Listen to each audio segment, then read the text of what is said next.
Welcome to Adrift in Aldhalor, our weekly actual play D&D show, set in our homebrew world of Aradun. Michael has gone and gotten a drink, and I'm not sure if he muted his microphone or started Audacity before leaving, so he may have a burp interrupting us, so beware.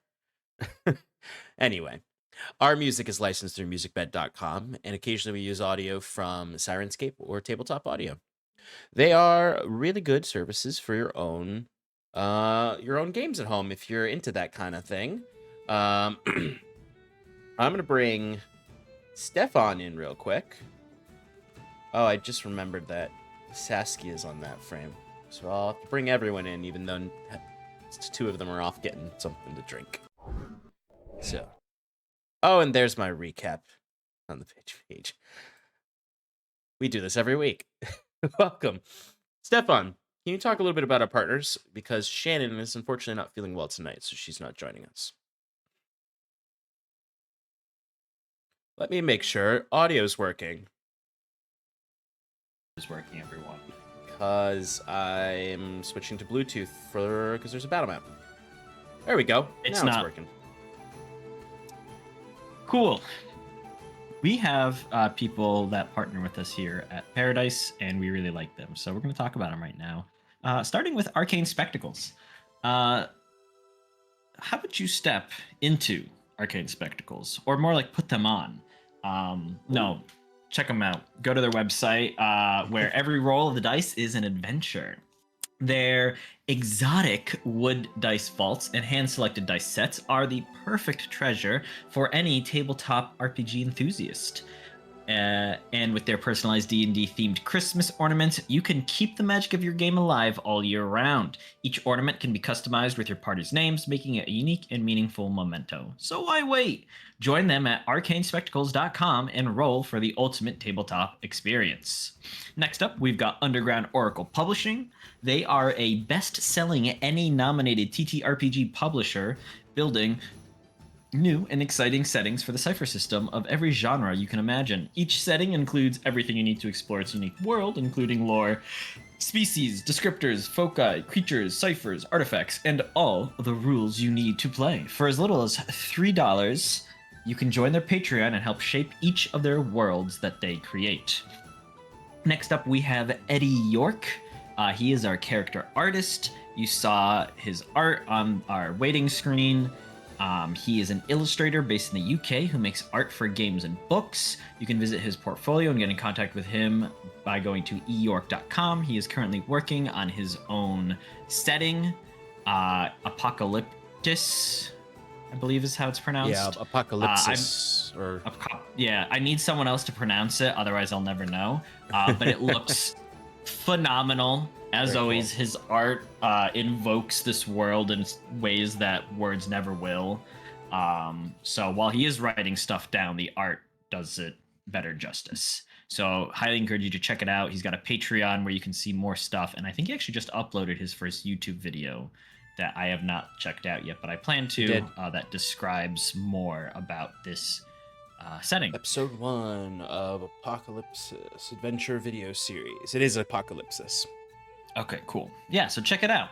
And while you're checking that out, maybe stop on over to 1985 Games. They create affordable, accessible, high-quality accessories. I accidentally started playing the YouTube video.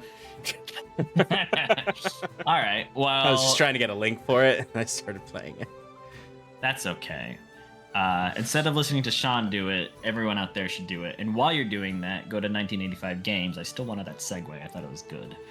Because they create affordable, accessible, high-quality accessories for D&D and other tabletop role-playing games. Sean uses their NPC cards, which are fantastic. They're great for just dropping in. They also have adventure prompts. Again, great for any DM that does not want to do all the hard work of prep and wants to benefit from others' hard work. Use ParadiceProd, that's Paradice, ParadiceProd, for 10% off your entire order. Miscellaneous stuff, we've got recaps and VODs. You can find those on Discord. Well, the recaps are a little behind. Eventually, we can bully Sean into getting those up to date, but he'll get there when he gets there. Until then, we've got VODs that you can find on YouTube. I think those might be a little behind as well. No, they're not. Meanwhile... Oh, never mind. VODs are completely up to date. VODs are completely up to date. Never listen to me. I am wrong always. There we go. Sorry, it took me and playing a long time to find the social media links command. That's all right. That's why it's my job. Mm-hmm. You know what else is my job? Joining us in Paradise on Bluesky, Twitch, Twitter, YouTube, Discord, Instagram, and TikTok. That was a subpar segue, but that's you proud of besides us, the point. Shannon? When Sean switches to main scene, check for audio. Oh, I already did that. Cool. Oh, did I? Jesus. Yeah, I did. I heard him. It would have been bad if you did that whole thing. All right, but like I said, Shannon is out sick tonight. So Shannon, thank you for everything you do, and we miss you. If you watch this VOD, you'll get this heartfelt moment. Anyway, great. and I'll also let you know, Shannon, if you have to do any stitching. Hopefully not. Fingers crossed.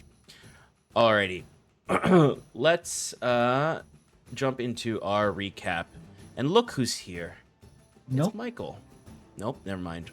Oh, look who's here. It's Look Mikhail. who's here. It's Michael. You're just in time for the recap. On Audacity if you haven't. Yes, Are Michael. we live? Yes. We've been live for a little bit. Audacity and. Go ahead. Okay. All right.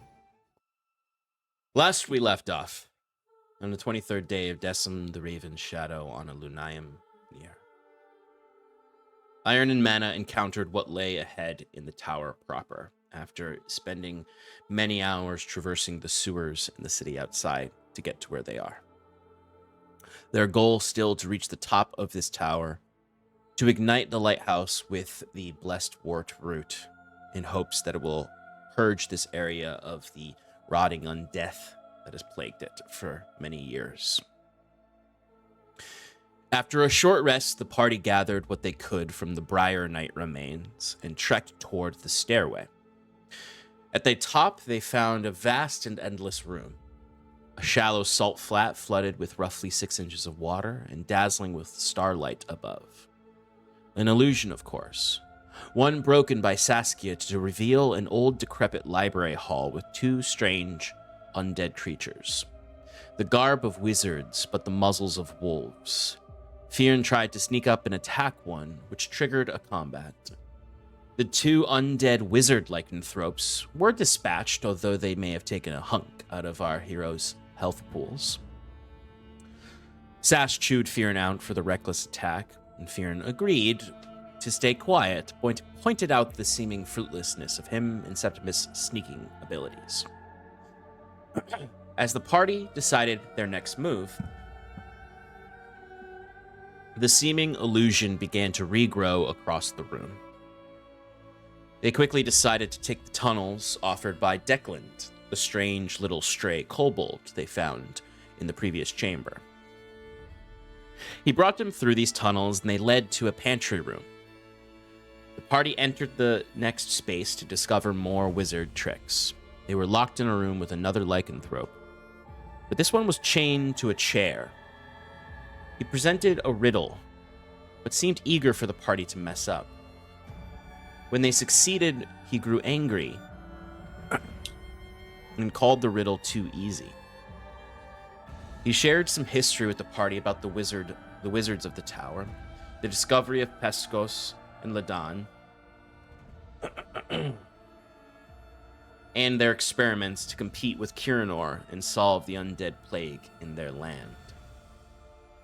This stranger specifically said that the wizards seemed to ignore the powers of Ladan, that this may have been something to do with their inability to save themselves. But all in all, he seemed like he was imprisoned there, and that the wizards were playing some cruel joke on him, forcing adventurers to answer a simple riddle, where the wrong answer would free him. So, our heroes stepped onto the teleportation portal that was activated by them solving the riddle, which brought them to the main vestibule of the great hall in the tower. Here they found an astrologer's plinth that had a mechanism that would accept the astrology discs given to them by Norlin. They found that the discs individually did something unique, but then altogether did something unique as well. All of this reflecting stars up in the banisters of this hall.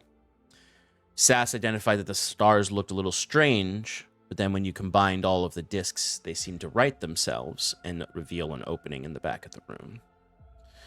You followed this opening, and it brought you into a chamber with a mirror, and a room that was an utter mess. Once you finally revealed the mirror, you saw that the other room, a reflection of this room, that was perfectly in order. Now, you discovered the means of solving this puzzle quite early, and then your behavior and disagreements led you astray with some small mistakes that made the two rooms not quite match. But it was discovered that a teleportation spell can work between the two chambers, and you all decided that spell slots were easier than puzzles, and teleported into the next room. All together now. The next hallway you entered was a long hall that had these strange paintings with these odd-looking people on them, the names of each painting worn out over time. You decided to try a short rest in here, but the longer you stayed in here, these paintings seemed to be stealing your essence, affecting Jacquette and Saskia particularly, where they began to almost be absorbed into the paintings. Deciding that this was not a great place to take a short rest, you all pressed onward into the next room. Here you found another wizard lycanthrope, although this one was much larger than the previous ones with these long, spindly limbs. He awoke and seemed to be some sort of alchemist in an alchemist lab. Jacquette attempted to speak with him, but lost some trace of the lore he's learned over the last few days, and couldn't quite tell if he should present himself as a servant of Ladan or a servant of Pescos.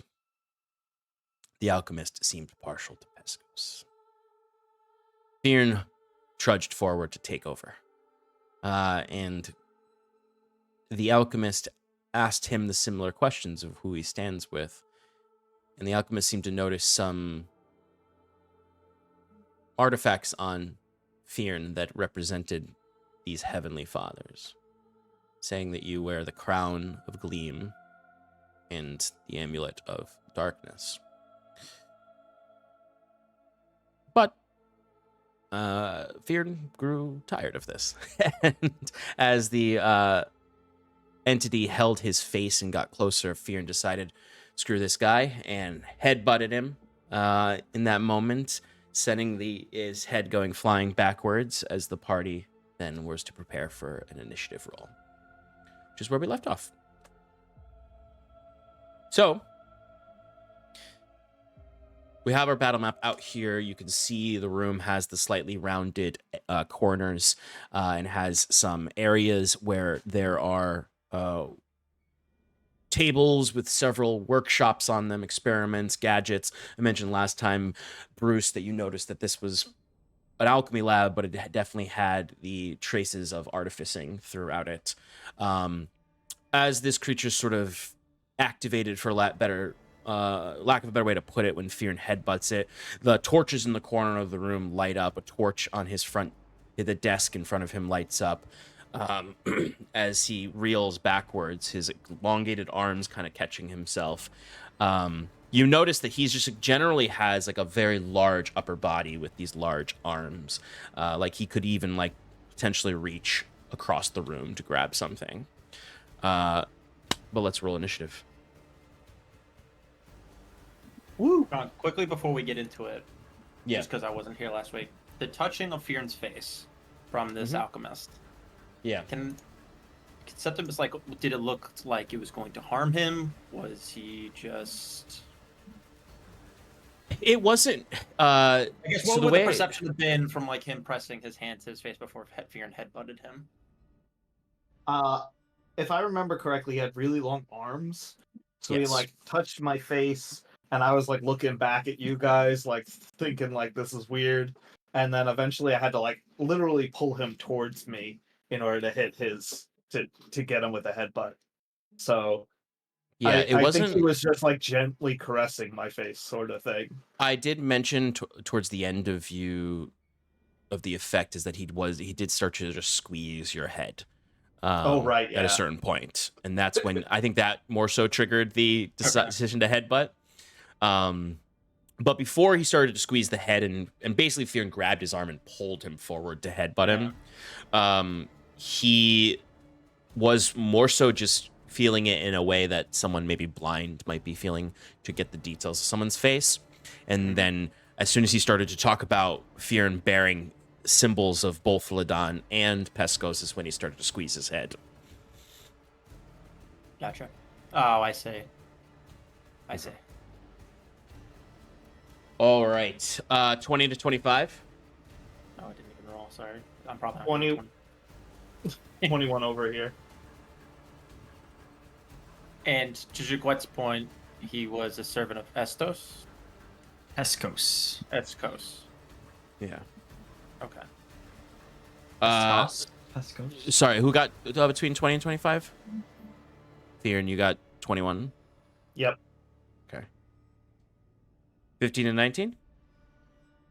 16. Saskia got an 18. Thank you.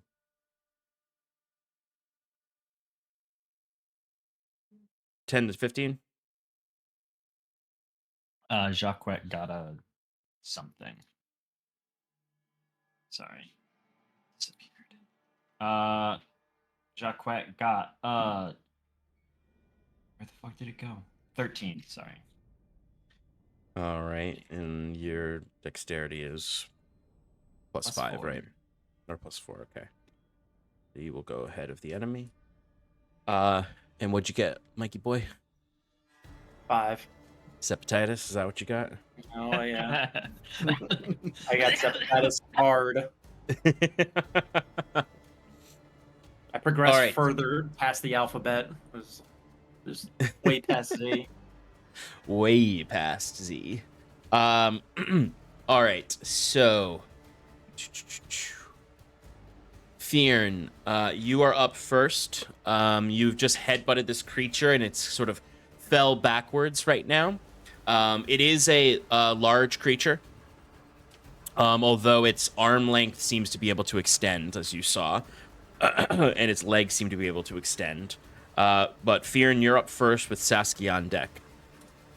Okay, I'm going to brandish my weapon, and I'm gonna. Do I have to move to get closer to it, or am I? You Within do. 5 feet. You could hop on that desk though, right in front of it, if you wanted to. Yeah, that sounds fun. Let's jump on the desk. All right, let me make sure. One of you guys speak real quick. Hi, Check, it's me. All right, check, Jared, check. just make Hello. He said 1. All right, Fearon, you hop up on the desk there, and you can see now you're as tall as the creature while standing on the desk. What do you want to do? That's a Give good him a question. smooch. Nah, I'm just gonna swing. Give him a chaos. Kiss. Kiss. First one's gonna be a GWM. What GWM you said? Yep, which is gonna be a 15 to hit. Weapon. 15 just hits. Oh, sweet. Ooh.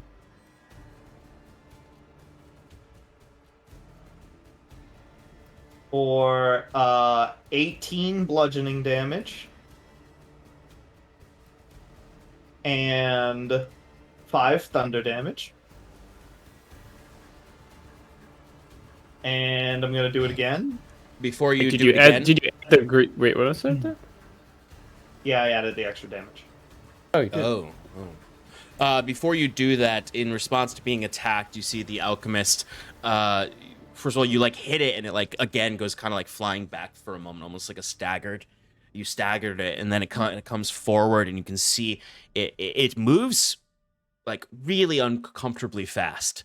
In for how slow and like sort of like how much it dragged on its sentences. Like suddenly it's like focus, it's in, and it goes, and immediately its arm shoots across the room and grabs something off a shelf and just smashes it down in front of you as it just as it uses a smoke potion as its reaction, which fills the entire space that you're in with it in a 15-foot block. But basically, everything within that desk space there becomes heavily obscured. Does it help that I'm on top of the desk? Like, do I have some No, height because over it? this smoke fills the entire space. The roof is not that tall in here. It's a relatively flat rooftop. It's not like other parts of this tower that have had really high vaulted ceilings. Okay. So I still have another attack. Is he visible, or is he just heavily obscured? Like, I'm not sure about the rules. He's heavily obscured. When things are heavily obscured, if you're within a heavily obscured area, you suffer the blinded condition when trying to see Okay. something in that area. So you have disadvantage on your attack rolls. It's a weird one because he's also inside this blinded space. But you would have disadvantage on your attack rolls. Okay, I'm gonna have a second attack anyway, even at disadvantage, but I won't use the greater weapon master move.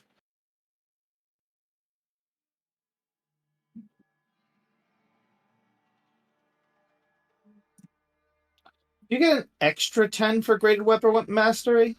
Yeah. Yeah, that's why I was questioning your Yeah. calculation before. Yeah, you should add another 5 It's bludgeoning 5 to damage attack from the roll, last and then time. plus 10. Yeah, it should have been a 15. I only added 10 instead of adding 15, but it's whatever. All good. No, it's not 15. It's 10. You added He's talking 5 about last also time. his strength 5. I rolled the 2d6 plus Got it. 5, and I added 5.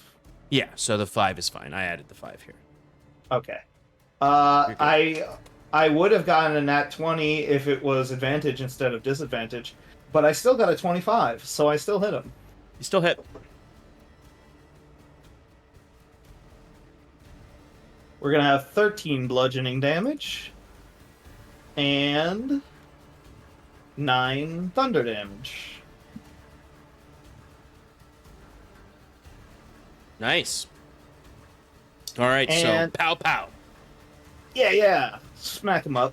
And I'm also gonna use my bonus action to do a little second winding because I got hurt from the last fight.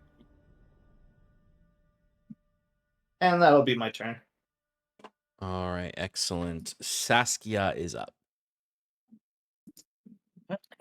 Okay, Saskia. Well, does her vision is just darkness, right? It's not. Yeah, she can't see through heavily obscured. All right. Well, she is gonna move around to the left to get Yep. out of this clump. I'll say her full 30 feet of movement, tucked in the corner.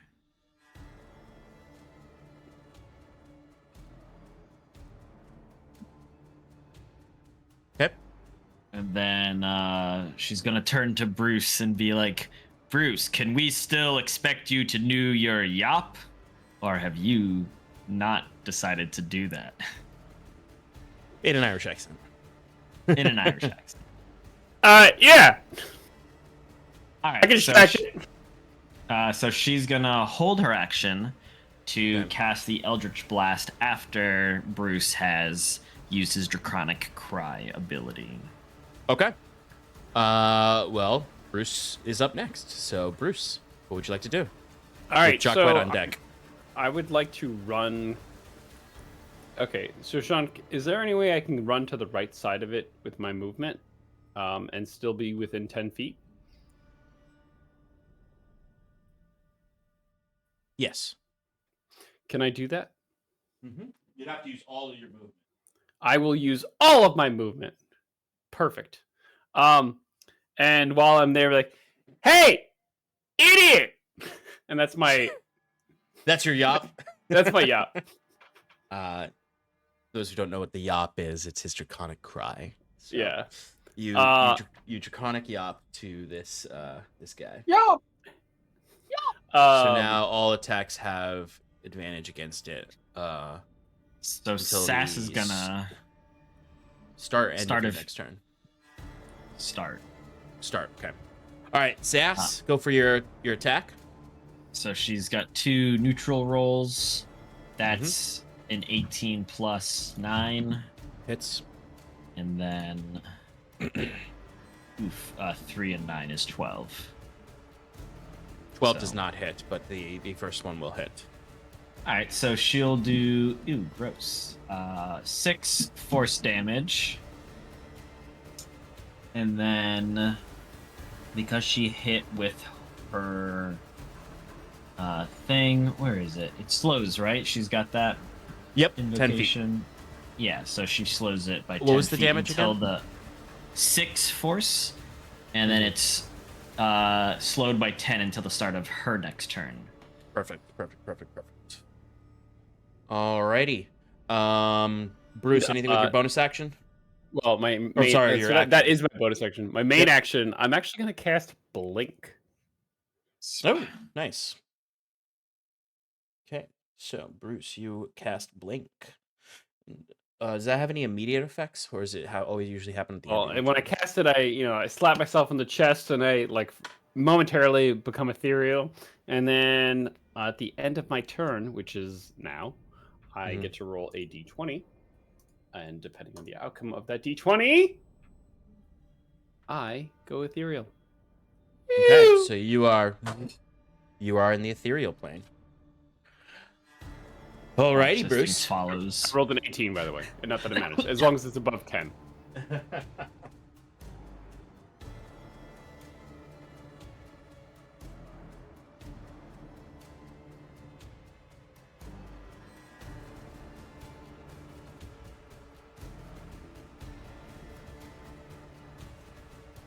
Oh.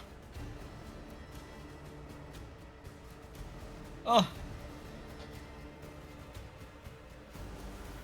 One more. There.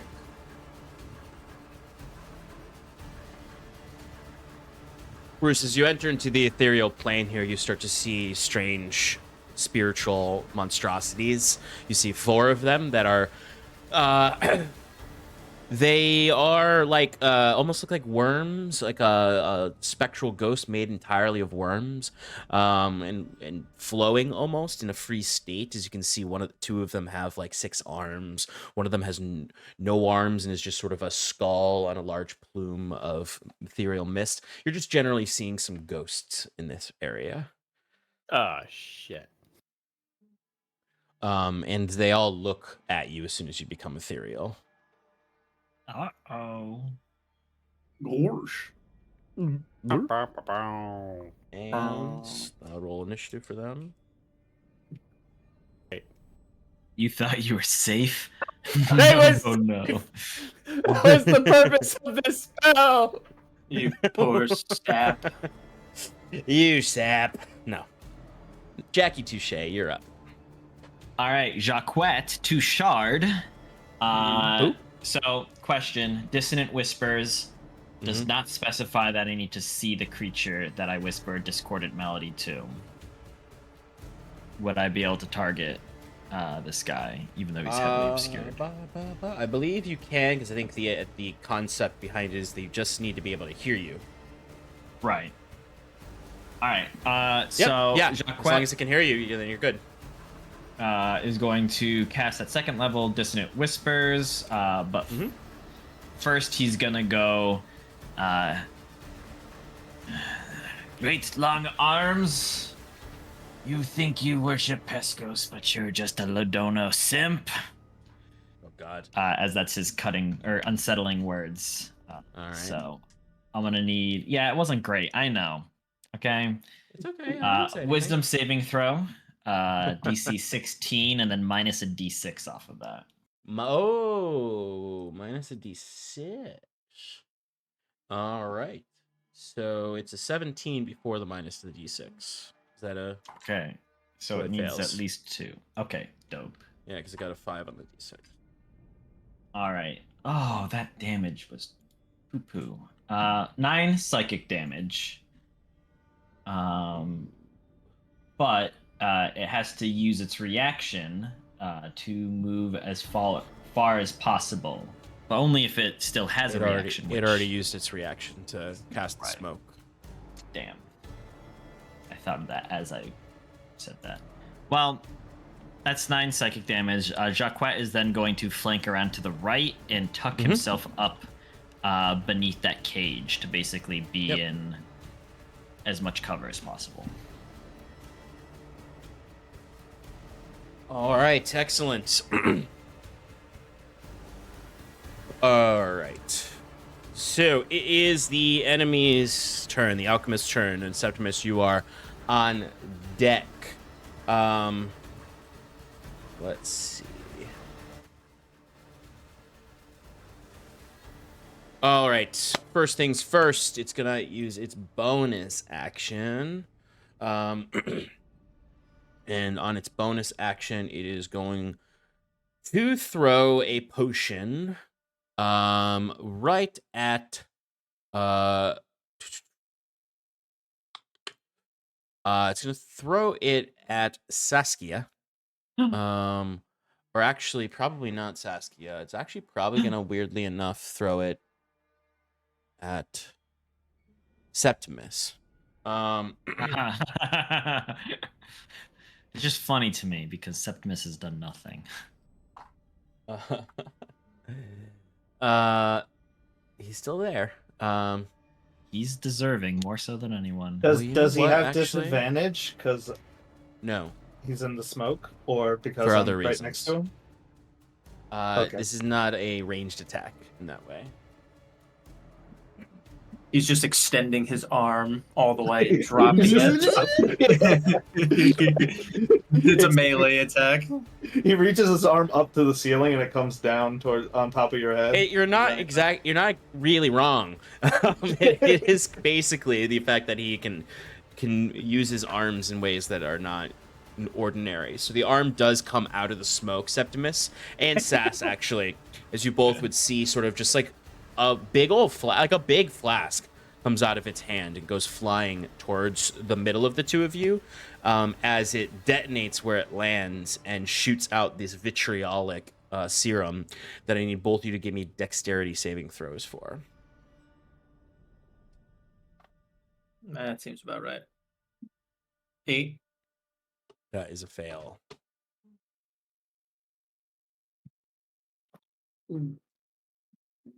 What did Sass get?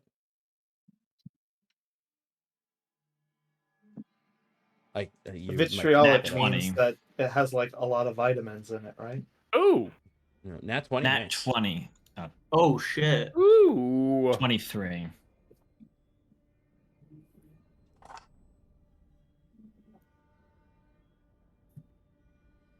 John, are we going by All the right. new rules for exhaustion or the legacy? We are going Just out of by curiosity. since we didn't change anyone's characters before this, we're going to stick with legacy for tonight, Okay. and then for next week we'll afterwards talk how we want to do that. Fair enough. Yep. Yeah, I honestly, just because I saw that it's already written here, and I'm like, oh, okay. it's gonna. Some things might be a little wonky in D&D Beyond right now until we do a real switch. All right. Sorry. It's gonna be Doesn't full affect anything I damage. fail. It's gonna be full damage to Septimus and half damage to Saskia. That's gonna be 31 acid damage. Oh no. Ouch, kabibble. So half that for Sass, 15 for Sass, and you are both currently covered in vitriolic acid, which means at the start of your turns you will take damage, acid damage, so long as you have. Well, I'm sorry, no, Sass doesn't. She succeeded.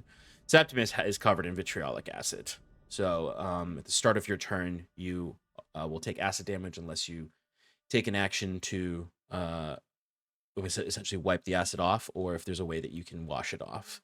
All right, that is his potion move. He is now going to cast a spell. he can see everyone except for Bruce right now with his abilities. So he is going to target Fearn. Since you're right in front of him and beating the shit out of him. Makes sense. Although, not a great person to use this on, but we'll see how it goes. Fearn, give me a Constitution saving throw. Sure. I got a 10, Sean. Oh wow. Okay. So all of you watching would see this smoke start to you see sort of this moment where the smoke all kind of goes shooting out as a vortex of gravitational force spins around, displacing the smoke, and Fearn, you are vortex warped. Ah. Whoa. What? They can use it too? Side of one of the cages. Oh, Jesus. you should have been there, Fjern. The fight's out here. Come on. But you said you shouldn't pee in there. That too. Well, But I gotta go. fair Nature enough. calls. That is the alchemist's turn. Septimus, you're up. I would like to. You said I can use an action to get rid of the acid. Do I take it up front or is it by the end of turn? You take it up front. Oh God! Okay, what's the damage? You're gonna take 100. no, it's 5 acid damage. Okay. Septimus is gonna use his action to wipe the acid off and make sure he doesn't have that on himself anymore. Fair enough. You can use your action and get rid of the acid. And as a minor action, it's actually gonna call out to the alchemist, being like, "Wipe this up. You seem like a reasonable person, and everything's got out of hand right now. But there must be a way that we can talk this out. My friend jumped. You seemed a little get a little close. We don't want any trouble from you." So he'll also just use his bonus action to healing word himself because he's dying. Okay. Give me a persuasion roll.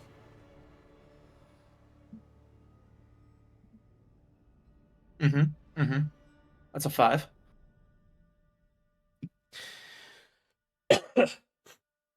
So it's as you say these things that like the smoke that I had created is cleared away now after the vortex warp, and its head just sort of like really like you see it like holding an elongated arm out that it just sort of slowly just swiped, and Fearn just was teleported into this cage. And then you can see as you speak to it, its head just moves very quickly right at you, almost like in that way that sometimes in animation they'll like up speed someone's movements, and it just like in a blink of an eye it's just sort of staring right at you. Yeah.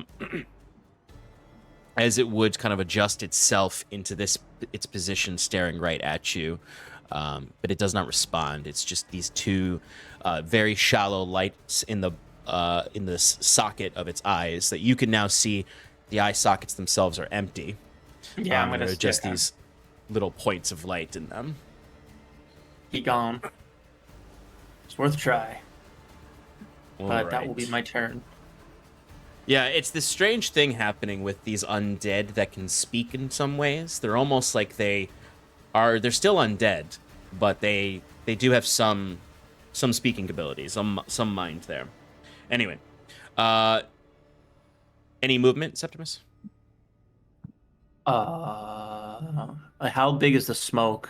I don't really want to walk. Smoke is dissipating, so it'll only lasted for until the end of his turn, basically. So No, it's... I'll stay put right there. I don't want to get close to anybody else. Okay. Excellent. All right. It is some ghosts' turn. Uh-oh. Bruce.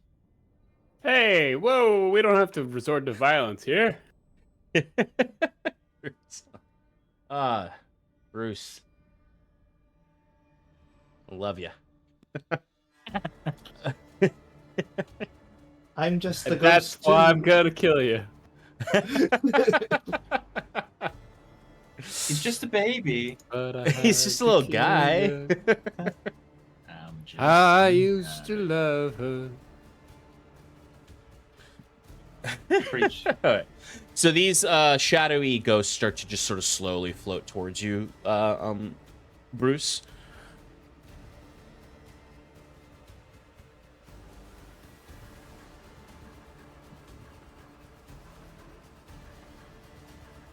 Oh. Two of them seem to two of the ghosts just seem to be like they're in their animated form. They sort of like quickly looked and then just looked away and just went about their ways. Like two of them are completely uninterested in you, but two are very interested in you. Alrighty. Bruce.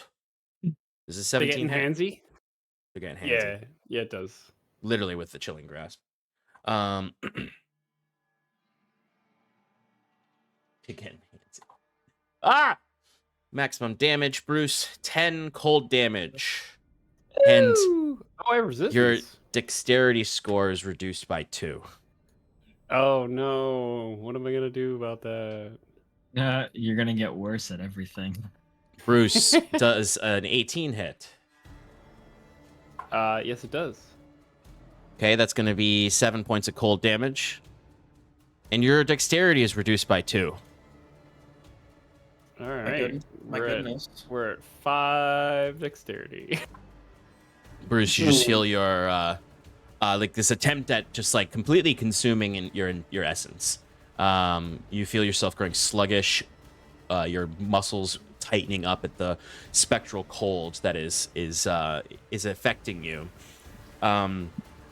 It feels very akin to the cold outside that I was describing, where it just felt unnaturally cold despite your warm clothing or your resistances. The reduction lasts until you finish a short or long rest. You will die if you're reduced to 0 dexterity. Oh, okay. No more blinking for Bruce. I'm getting out of here. My All right. goodness. Theron, you're up Apparently with Sass on deck. 5 left.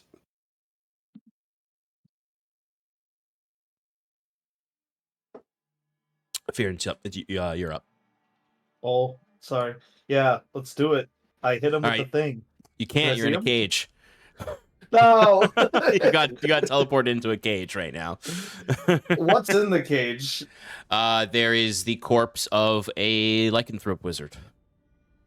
Does it have a head? It does have a head. I want to crush its head. Okay, give me an attack roll. This is my plan. We have to confirm these things. You could also just let it be. Nope. It's undead. I can't trust it. He's not wrong.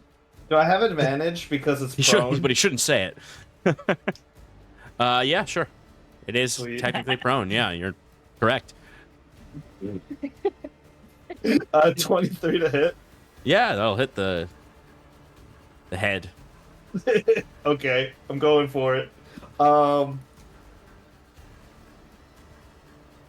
11 bludgeoning damage, and do I get any like coup de grace things, or is Nope. that not a thing?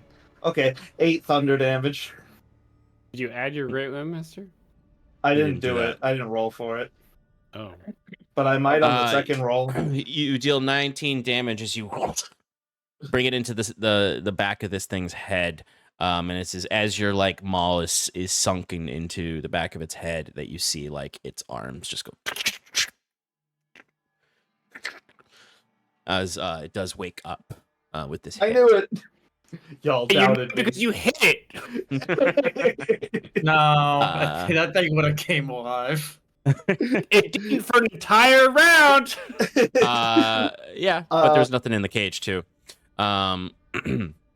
Anyway. Second attack, grounded strike, greater weapon mastery. Okay, go for it. Full gambit. And I still have advantage because it's still on the ground. Yep. Oh, does a 16 hit? A 16 would have hit, but it uses its reaction to use an arcane shield. Oh my god. That then also explodes in front of you. So give me a Constitution saving throw. Got an explosive arcane shield? That's crazy. Yeah, but it doesn't. It only lasts for one attack, which makes no difference because that was my last attack anyway. I got an 18, Sean. Okay, so you save. So you don't take the damage and you're not pushed back.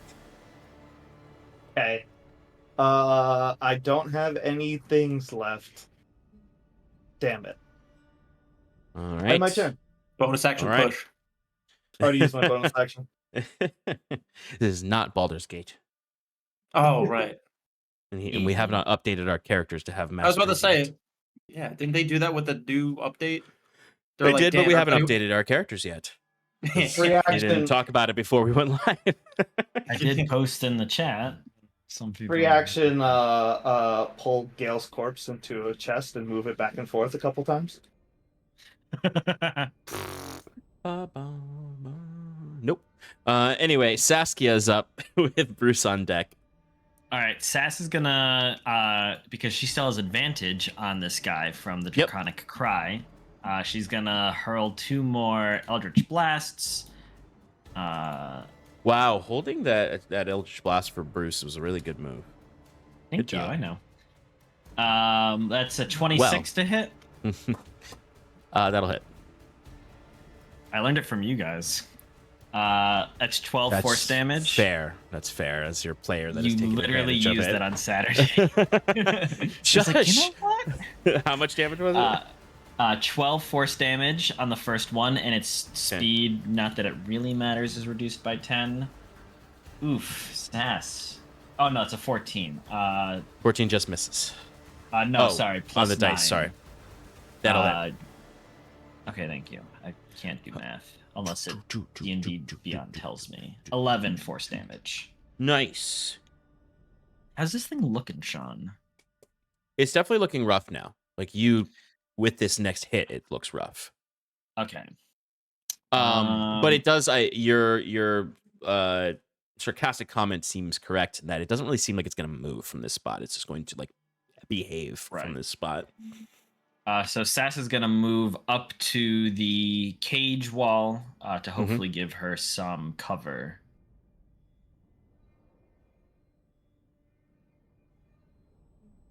I'll say those of you in cage cover have half cover. Perfect, Nice. love it. All right, and that ends. Including her you, yeah, including you, Fearin, inside the cage. All right, excellent. Bruce, you are up. Jacquette, you're on deck. So I pop out ethereally and I land on the ground. Ghosts disappear. Bruce, you don't look so good. Bruce is gonna run towards Jacquette. Okay. A little bit. He's gonna cast Sanctuary on himself as a bonus action. Bruce, before you cast Sanctuary, you are going to get an attack of opportunity from this guy. Oh, can I cast it first then? Yeah. I didn't. I wasn't thinking that he. Had No, you're good. You're good. reach. Yeah. Oh, he's If got you'll allow arms that reach the entire room. Basically. Remember you saying that now. Well, then you're not really leaving its attack range, are you? It's a unique way of the reach working. Yeah. So yeah, go ahead and make attack of opportunity. I don't think it's gonna hit with a Well, you have to 14? roll. You're rolling wisdom, right? Oh, that Saving throw. Yes. 7 plus 12. No, So what does it have it to does do? not. It just doesn't hit anything. It doesn't attack me. But doesn't do It's to Doesn't it like attack attack elsewhere. someone else or something? Doesn't No, attack somebody no, else. we discussed this The last whole Something time. else. Right. So, So because it's an attack of opportunity, Yes. I mean, never mind. depending on how it works, Yeah. nothing else is eligible because You're nothing else correct. left its reach. So escaping its clutches, getting towards Jacquet, and looking completely exhausted, Bruce is just gonna let out one cantrip of Ray of Frost towards it after it gets a nice safe distance away. Will a 19 hit? 19 will hit. I'm going I will deal say, 10 I cold did want to damage. also remind you that with you, you have warded yourself. So if you make any attacks against an enemy creature, it ends Sanctuary. It's something we've That's done right. before because you don't really Yeah. attack. But now You know that what, you're Sean? an attacky boy, I said this. we've never really had to use this part of Sanctuary because you don't attack. But now don't that attack, you do, yeah. You always scuttle away. now that Like you've a learned coward. to be a hero, we have Not to a think about coward. it. Damn it! Heroes are dumb. Bruce, like my strategy. This Why is it not stupid. affected? Well, really, you would attack it and then cast Sanctuary afterwards. Actually, you know what I'm gonna do? That is what you can do in a order of things. Well, I could have, but I didn't, and I'm not gonna take back what I did. We'll Well, take I this. actually am gonna take back what I did a little bit. I'm gonna revert my action. Just my action though. What was your action? My Ray of Frost. I did Ray of Frost. Oh yeah. Reverting that. Okay. Instead, I'm going to spend my second level spell slot to get Mhm. Fear the hell out of there and back towards next to the Alchemist Okay. With a vortex warp. with a nice vortex warp. Whoop! I imagine fearing you're going to opt to fail the save so you can be bamped out. As much as I want this cage match, Sean, I'm gonna have to take it. Where are you placing him? Just melee on him? Yeah, melee on him. Maybe on the left Melee. side of him. Yeah. Yeah, that yeah. works. Anything else? Bruce is also going to cancel his blink because fuck that. Yeah, well, your blink would have been oh wait, no, it's not. Never mind. Yeah. Wait, hold on. Wait, let me just roll it anyway, just to see if I keep it going. Technically, you can dismiss the spell as an action. I got a 3 on it anyway, Oh, so I'm not going well. ethereal. This is one of those things. Well, that I is- rolled a 3 on it anyway, even if it's still going. I don't You go wouldn't do ethereal. ethereal, yeah. Yes. But I will look at the ruling for it. Well, it's the kind of thing where this is where rules get esoteric in the sense that exceptions are always privileged the rules as written. So if an exception to a concentration spell is you can dismiss the spell as an action, that exception overrides the you can drop concentration at any point rule. Technically in rules as written, I believe. Yes. But this is not a concentration. Oh, it's just an effect on you. Yes. Oh, then yeah, you have to use an action to dismiss it. Yeah. So I rolled a 3. Okay, so you're not ethereal.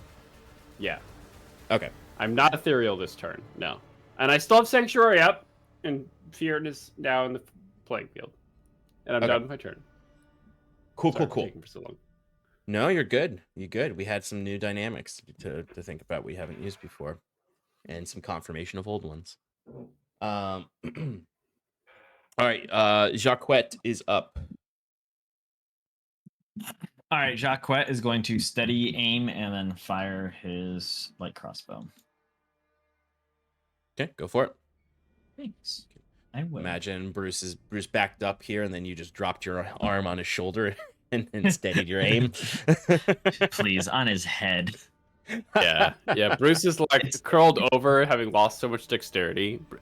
He's like kind of shaking a little bit, and like It's the front of it is sitting on the flat of Bruce's head as Jacques is like a gunner. As he's like, no, don't move, Bruce. That's a dirty 20 to hit. Ooh, that'll hit. All right. Well, it's only dirty, so don't get too excited. I was going ooh long enough for me to remember what its AC was and then calculate if it can use its. Then I remembered to use its reaction. Oh wait, no, that was the other one. I'm mixing up my enemies anyway. You're good. Go ahead and roll your damage. 24 magical piercing damage. Oh baby, Now quite the hit. It's looking rough. I don't like that. It's want alive. You to say it's looking dead and meaty. Jacques I would have asked you how you want pats- to do this. Yeah, no. Jacques pats Bruce on the shoulder and goes, "Thanks for the support, friend," and then squeezes himself as much as possible into the corner, thus ending his turn. Nice. As you squeeze yourself as close as you possibly can in the corner, you hear a really loud, aggressive growls as this wizard lycanthrope rushes for the bars and is right next to you, scratching and reaching through. You will have the half cover, but it is going to be able to attack you with disadvantage. Gross.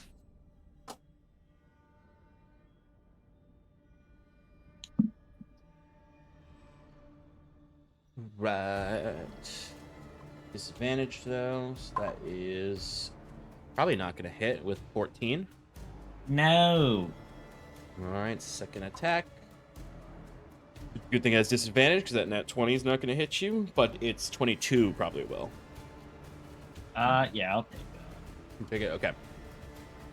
All right. You notice it is attacking you. yeah, exactly. He's using like the butt of his crossbow to be like, "No, stop, fuck." It is attacking you with those like glowing claws that the ones in the previous chamber had.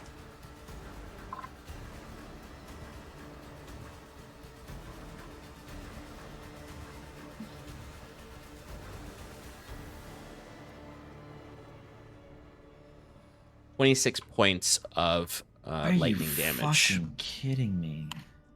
Yeah, these guys are no joke. All right, I'm gonna reaction to half that. Cool. Ah, With what is it called again? That ability, uncanny dodge. Uncanny dodge. yeah. Nice. Oh, you do have to use your reaction. Yeah. Evasion is where that's dex saves. That's what I'm thinking of. The one that doesn't cost something. All right, so that is that wolf's turn. On the left-hand side, you'll notice that the wolf in that cage is also waking up.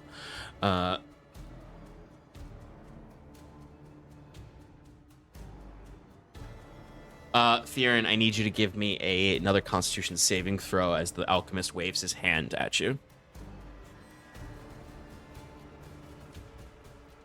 You're muted. I got a 22, Sean. 22. All right, then you resist his vortex warp and stay put. Nice. Which does frustrate him. Like it's the first moment you see like any kind of reaction as he just as he would then have a decision to make.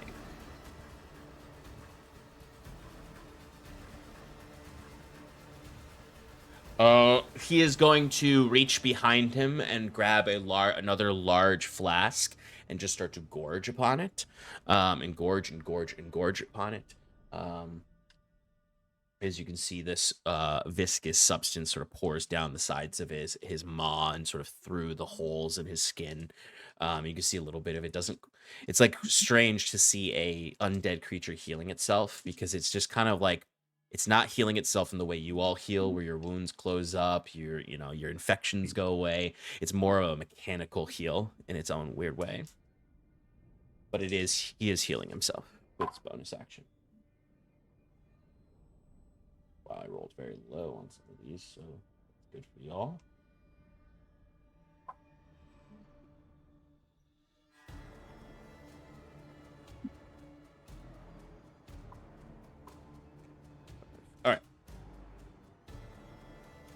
So that was his action and bonus action. That's all he can do. The other wolf is gonna attack Saskia though. Nope. Okay. Thank you. Got him.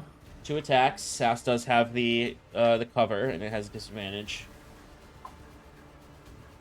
Okay, 15 and a 12. 12.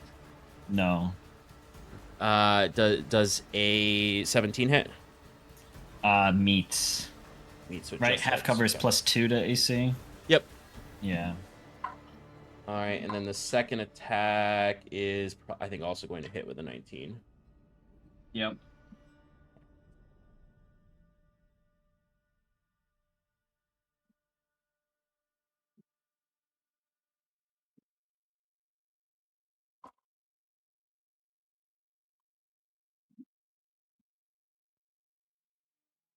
Uh, 24 lightning damage.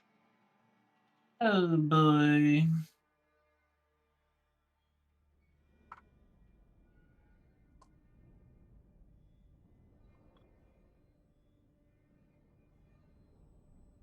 Shit.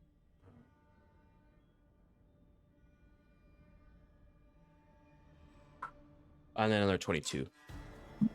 Are you fucking kidding me? These things look really deadly, but really fragile, I would say, from anyone's being up close with them, which is Sass, Jacques, and Fiern. The ones in the cage look like very, very fragile in their abilities, but their claws are imbued with heavy lightning damage. All right. Septimus, you are up. With Fiern on deck. I can see him, right? There's no. Yep, there's no nothing or smoke anything. here. Actually, I need to roll to see if he gets that back. He does not. We're just gonna go for a nice guiding bolt. Help Fear not on his next attack, I think. Guide that bolt. Guide that bolt.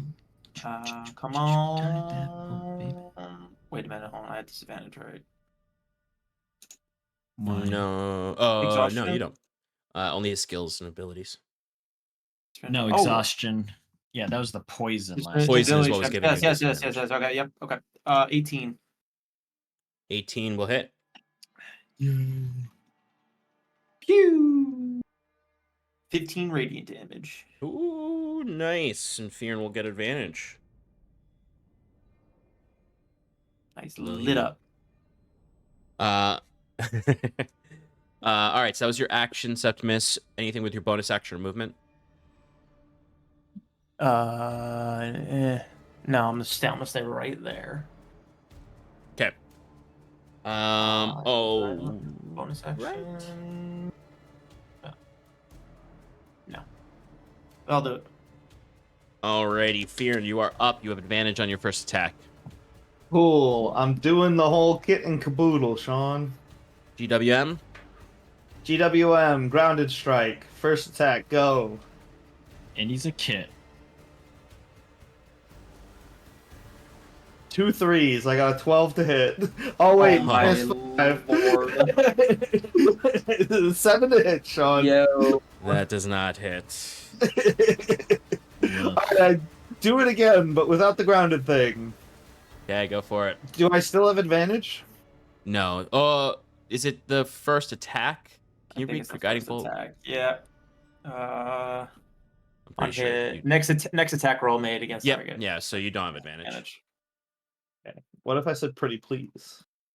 I would say It's thank you yours. for your politeness, but no.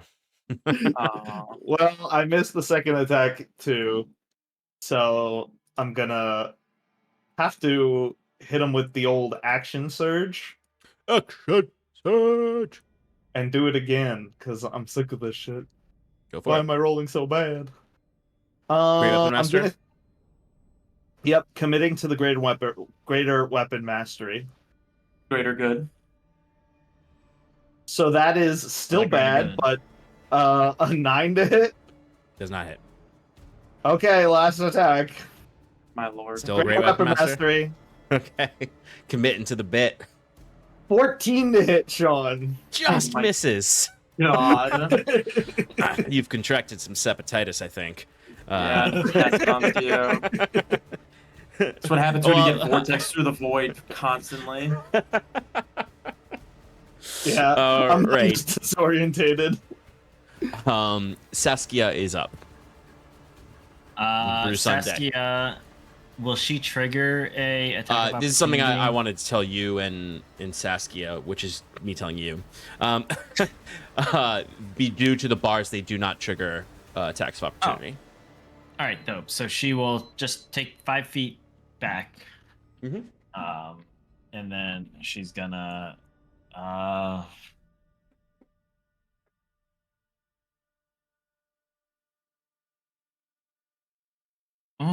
You know what she's gonna do? She's gonna make one cantrip attack with chill touch Ooh. Nice. for a natural 20. Oh, baby. Hell yeah. So that's gonna be 16 plus 2d8. I know why you did this. Yeah. Wow, that's pretty good. 14, 30 necrotic damage. Ooh. However, the creature cannot regain hit points until the start of its next turn. In Nice. addition, since it's undead, it has disadvantage against attack rolls against Saskia. Oh, Only very Saskia. nice. Very nice. Just I in like case that. it decides to target her, but it's really the That's healing good. that we're Yeah, going after. which is good because it was going to try to keep healing itself, most likely. Figured. Alrighty, I love it. All right, Bruce, you are up. Then Jacquette. All right, Sean, I am going to do something wild. I love it when you say that. I don't think you ever do things that aren't wild, All right, so I'm gonna run towards the table. except when you get in the bag. Yeah, hell yeah. I'm gonna run towards the table? Run towards the table with Mhm. all the potions on it. Yeah. All right. Mm-hmm. While running, I'm going to also yip with my last yip. Yip away. Maybe a bit. I'm just gonna flip them off while I'm running by. Draconic Yeah, bird. Come on. That's at least 1 psychic damage. Yeah, sure. He takes 1 psychic damage. How do you want to do this? 1 psychic damage halved to 0. Damn it. And then I'm gonna dive for the potions. I'm just gonna like jump on the table and like slide, and just try to like catch and break as many potions as I can. Well, maybe don't break them because Well, I'm trying to catch them. You know, I'm just trying to body potions. I'm trying to body the potions. Yeah. Okay, so you are trying to. You are trying to body the potions, right? I'm trying to body the potions. Yeah. Okay. He's trying to body the potion. And if I can, in the process, also, collect any. You don't collect potions when you body them. You break them. Yeah, but you run on the table, you grab, and then you like curl over on the other side. That's also a really great way to break potions. Yeah, exactly. Yeah. Okay. And have them. I think in his mind he's like he's targeting one potion to dive at and snag, but his body's that going is the rest. not what he's saying. He said he's bodying the potions. Yeah, I am saying I'm bodying the potions, but so what I need you to do for me, friend, is roll me. Check. Yeah, what's a body check? No body check roll. You can jump on a table and hit a bunch of potions. That is just a free action. Or, I'm sorry, not a free action, an action. Oh, it's a free action. He said it. He said it. I need you to roll me how many potions you break. So give me 2d8. Oh no, you're just gonna turn into an elephant or something, or worse. Entirely possible. Expelled. That would be a 10. It's gonna turn into a kobold. Ew. Disgusting. Nah, he's gonna get vortex warped back into the cage match. I actually am trying to break them, by the way. I figured as much. Yeah. All right. He's gonna turn into a butterfly. So. Oh boy, I need you to roll me a D100. All right, here we go. That's a lot of potions. Yeah, it is. What is that? That's a 59.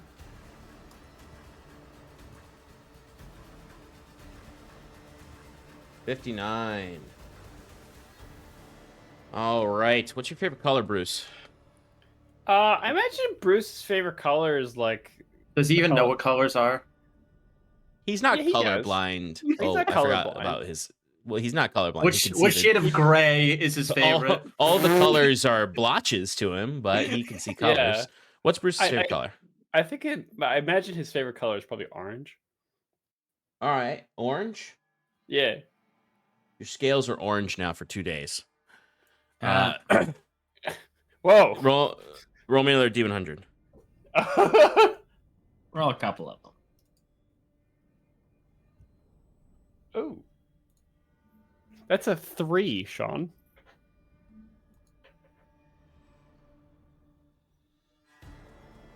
Oh, That's not a good hand to mouth.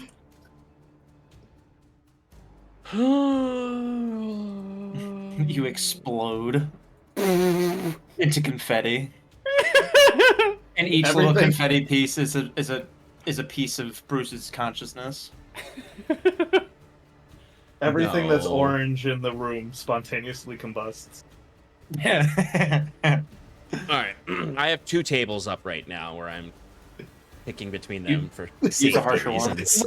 Oh, no, come on. Oh, Come on. All right, I'll go with the weird one. Juice. Bruce, the next creature you look at, the next creature you see, you are in love with for the next hour. All right. For how long? That can mean a very just affectionate family love, I think. But for an hour, lust. you're absolutely in love with the next person you look at, including this alchemist. It's a good thing he's blind. Yeah, right. Bruce can fall in with a statue.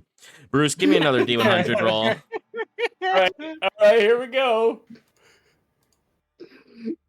This is a great idea. I got 1. Oh, that means you roll again. Again? Yes. So there's 2 different tables I'm using, of course. One of them is a standard wild magic surge table, and one of them is a potion table. Bruce, would you like option 1 or option 2? Which one did I just grab from? Option 1 or option 2? The last one you did was option 1. Let's go with option 2. Okay. At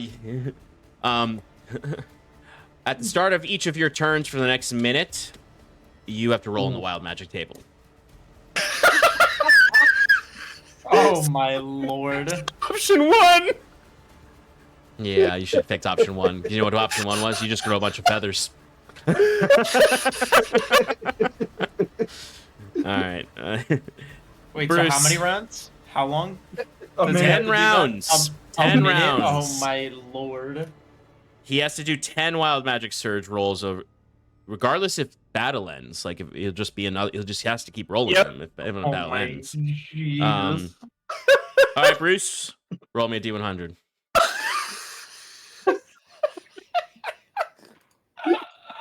What did I do? 28. Granny would be proud. I'm feeling good about this number. I think this is a whammy.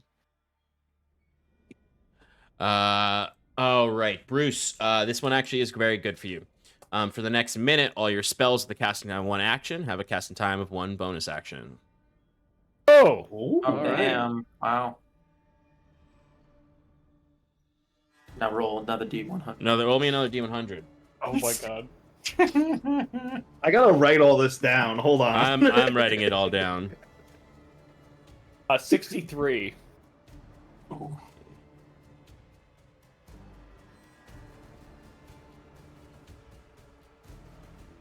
All right, Bruce, you are blind for the next hour. Which you already are. Wait, does that affect this? Wait, does that go through? It's probably beyond. Oh, actually, that would go Eyeballs. behind your tremor sense because you use your eyes to use the tremor sense. Then I can't look at the next person. At least you won't fall in love. Okay, yeah. so at least you won't fall in love, Bruce. Fall in love with darkness. The concept All of right, darkness. so you have 5 more of these, Bruce. Thank God. For All the but hold up, this next one is a Okay. specific one. You're not going to roll a d100 for. You're going to roll a d6. Oh. Okay. This is definitely damage roll. 3. 3. Okay.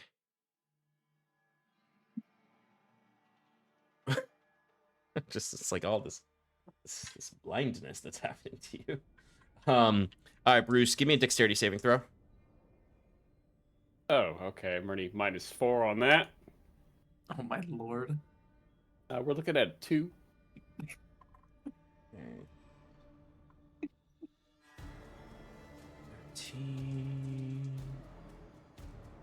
Oops, I rolled the wrong dice for that. Hold up.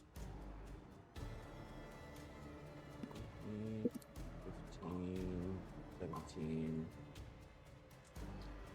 23 fire damage, Bruce, as a one of the concoctions just sort of sparks up and just explodes in your face as you're sliding across this table, I imagine, into each of these potions one at a time.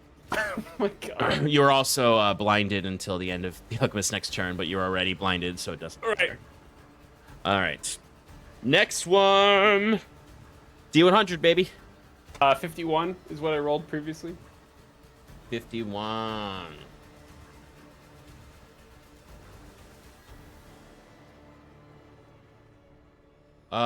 Bruce, for the next minute, Spectral Shield hovers near you for the next minute, granting you +2 bonus to AC and immunity to magic missile. As you see this, alright. as it shatters, you can see like you get like this like blue ethereal water all over you that then just sort of forms into a shield that floats around you. You don't see any of this. He can't see that. You just all you know is you're getting wet. But I feel burning, but I'm also protected. All Can't see right, 1, anything. 2, 3, 4, 5, 6. We got 4 more, Bruce. Oh my god. Okay, here we go. 100, baby. Oh shit. We got a 6. I'm really good at rolling these like single digits. Yeah, really. Yeah, I was gonna say low numbers are not good numbers. Ooh, very interesting. Very interesting.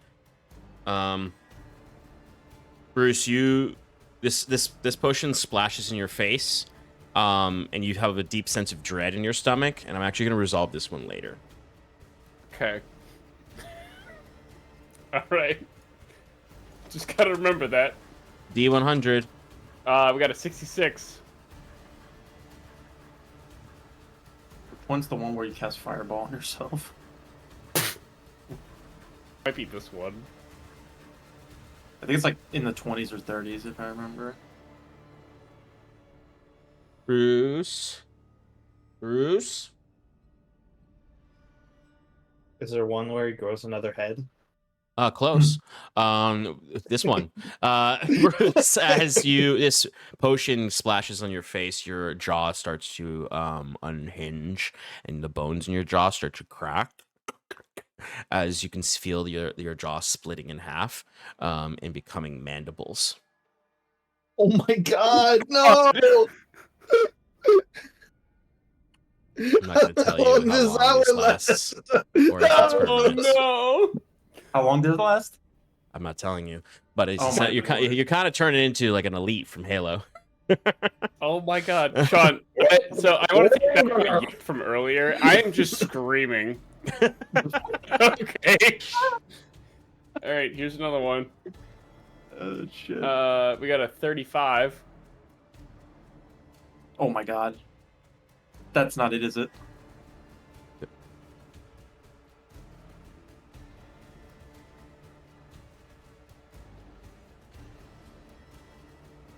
Roll a d10, Bruce.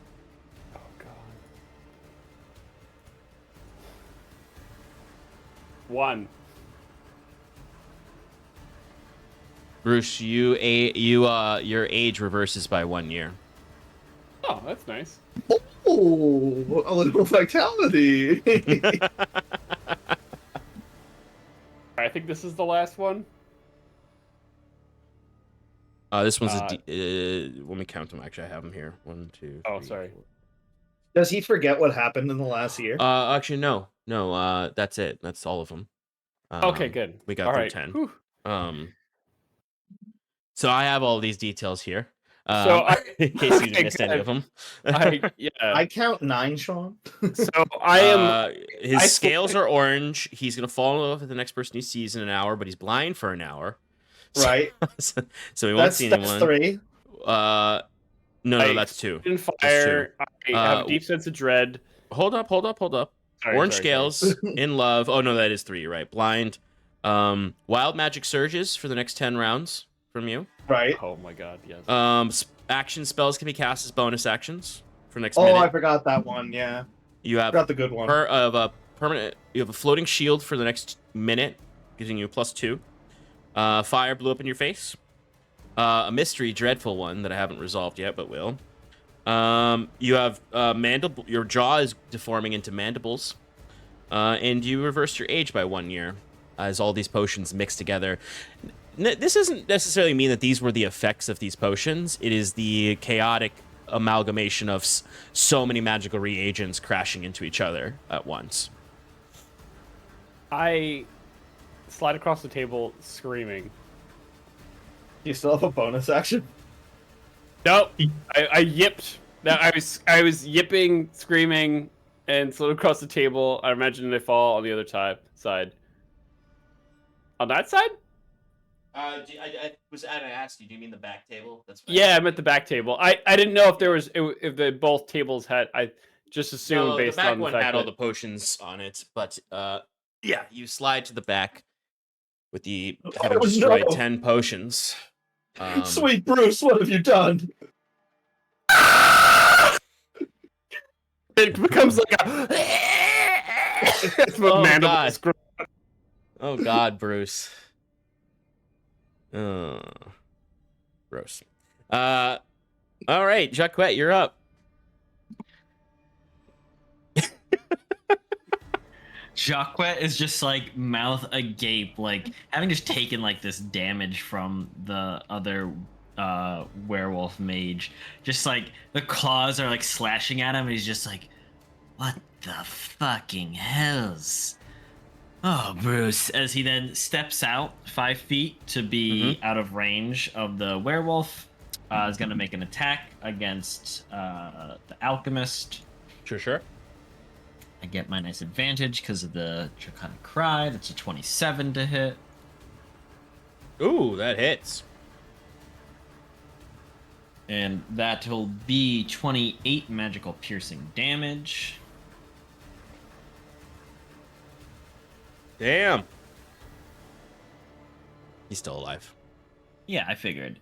He's looking very rough. Any place to hide in this room?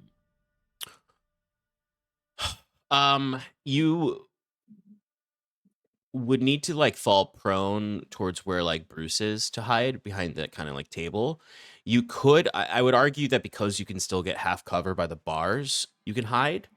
But so like if you like snuck around, I think, to the other side of the bars and rolled a stealth, you could hide from both him and the monster within the cage. All right, I will do just that. Okay. For a 30. Hell yeah. This thing still thinks you're on the other side of the cage. It's just swiping through the bars. He is distracted by fear, and you presume didn't see you run across. Right. All right, cool. End my turn. Excellent. It's his turn. Okay. He sees Saskia. Mm-hmm. He sees Bruce. And he sees Septimus. Mm-hmm. Bonus action, he's going to reach for a potion. Oh, okay. Glug, glug, glug, glug, glug, glug, glug, glug, glug. As he just starts to move quite quickly, one could say. Haste. Oh, I didn't destroy them all.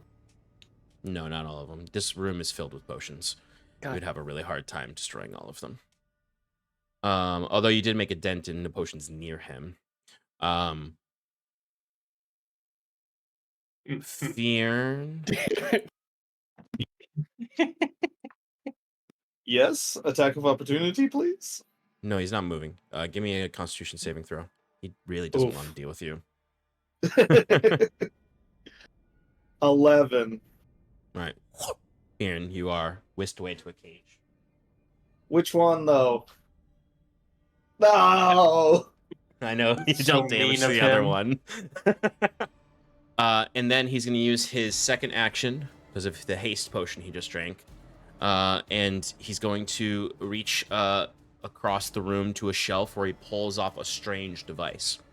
You can see it looks kind of like a heavy crossbow.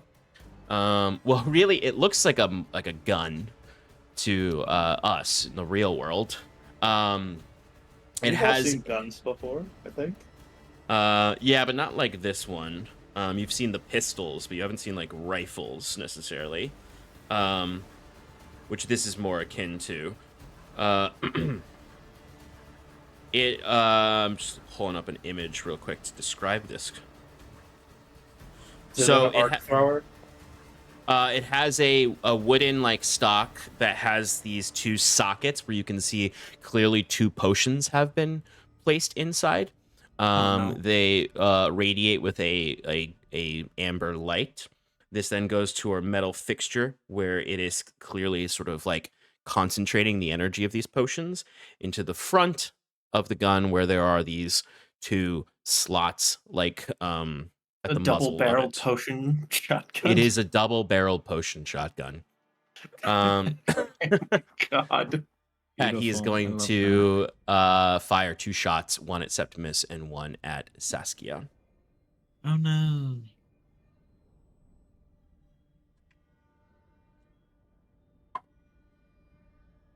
Saskia is a 13. Misses. That's what I thought. God. And it's a 13 for you as well, Septimus. Yes, it misses. Yes, it misses. As these two shots fire off. Highly concentrated, essentially, almost bolts of alchemist fire shoot at each of you, and sort of do a very small explosion near you, but it misses you each. So like Septimus is sort of like, sing, like skitters off your armor, or maybe you like duck your head down and it hits the back of the wall. You can see the sticky alchemist fire just sort of burst into flames for a moment before melting some of the stone of the wall. Similarly with Sass, it misses, but these fires these two shots at each of you, but misses both of you. He has used all of his actions and bonus actions, all of that fun stuff. You're gonna get attacked, Fearon. He hasn't moved, has he? He has not moved No. once the whole time. Okay, just making sure.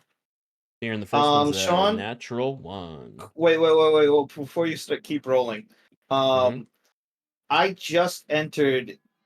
I got pushed, but I have a reaction that happens when somebody enters like a threat range of me. Would I be able to use it here or no? It is triggered by them moving into your threat range. They did not Okay. move into your threat range. Fair. Ah, damn. Too Well, low. at least it's contagious. Too low. Rolled a All 1 and a right. 3 on this dice. I also have received the septitis. Speaking of septitis, Septimus, you're up. He's me. There's a melty alchemical fire bolt in the wall behind you. One of your friends' jaw is disforming into a mandible. Another friend's stuck in a cage with a zombie. One of them disappeared. You don't know where he is. And the other's actually doing pretty okay, I think, other than the attack that she got hit with a round ago. She's pretty low. When I meant okay, I meant she's bleeding everywhere. But Okay, at least okay. she looks like she's having a good time. He's having a good time. I like this place now. That's just Jacques. I like this place now, don't you know? That's my Saskia. Very accurate. Pretty good. Thank you. Just add "don't you know" at the end of every single one. No. Septimus is gonna run up to Saskia. Okay. And Give touch me her. a kiss there, Septimus. No, Don't you know? No. And she's like, "What are you talking about?" Because Jacques is just throwing his voice across the room into your ear. In the shadows, being like, "Oh, Septimus, give me a kiss." Man. Everything's all messed Cast up on Cure D&D Beyond because of the update. Wounds. Wait, don't I have it as a?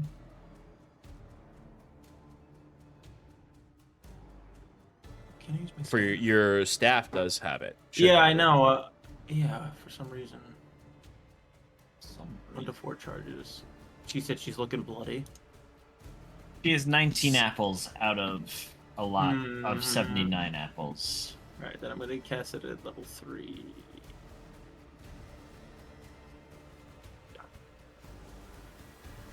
She heals for 27. Yeah, when you're looking at your spells, underneath them, it'll show cleric or item. Item is the one with your staff, just for Yeah. future reference. Yeah. Oh, thank you very much, Septimus. Yep, that's what she says. You healed me right good there, you did now. Anything else, Septimus? I'm gonna run back to my spot. Oh, yeah, because you had to run up to her for cure wounds. Yeah. She's gonna make an attack of opportunity against her. That sounds about right. Ah, you had exactly enough movement to go right where you were. Hell yeah. All right, Fearin is up with Sass on deck. Run it back. I'm attacking Great Weapon Mastery, the whole shebang. This guy, is he prone? Or no, he's up, right? No, he's up. This boy's up. Okay. Do I get advantage for the yip? Not on this guy. He's not yipped. Oh, no. Alright, well, I'll do it anyway.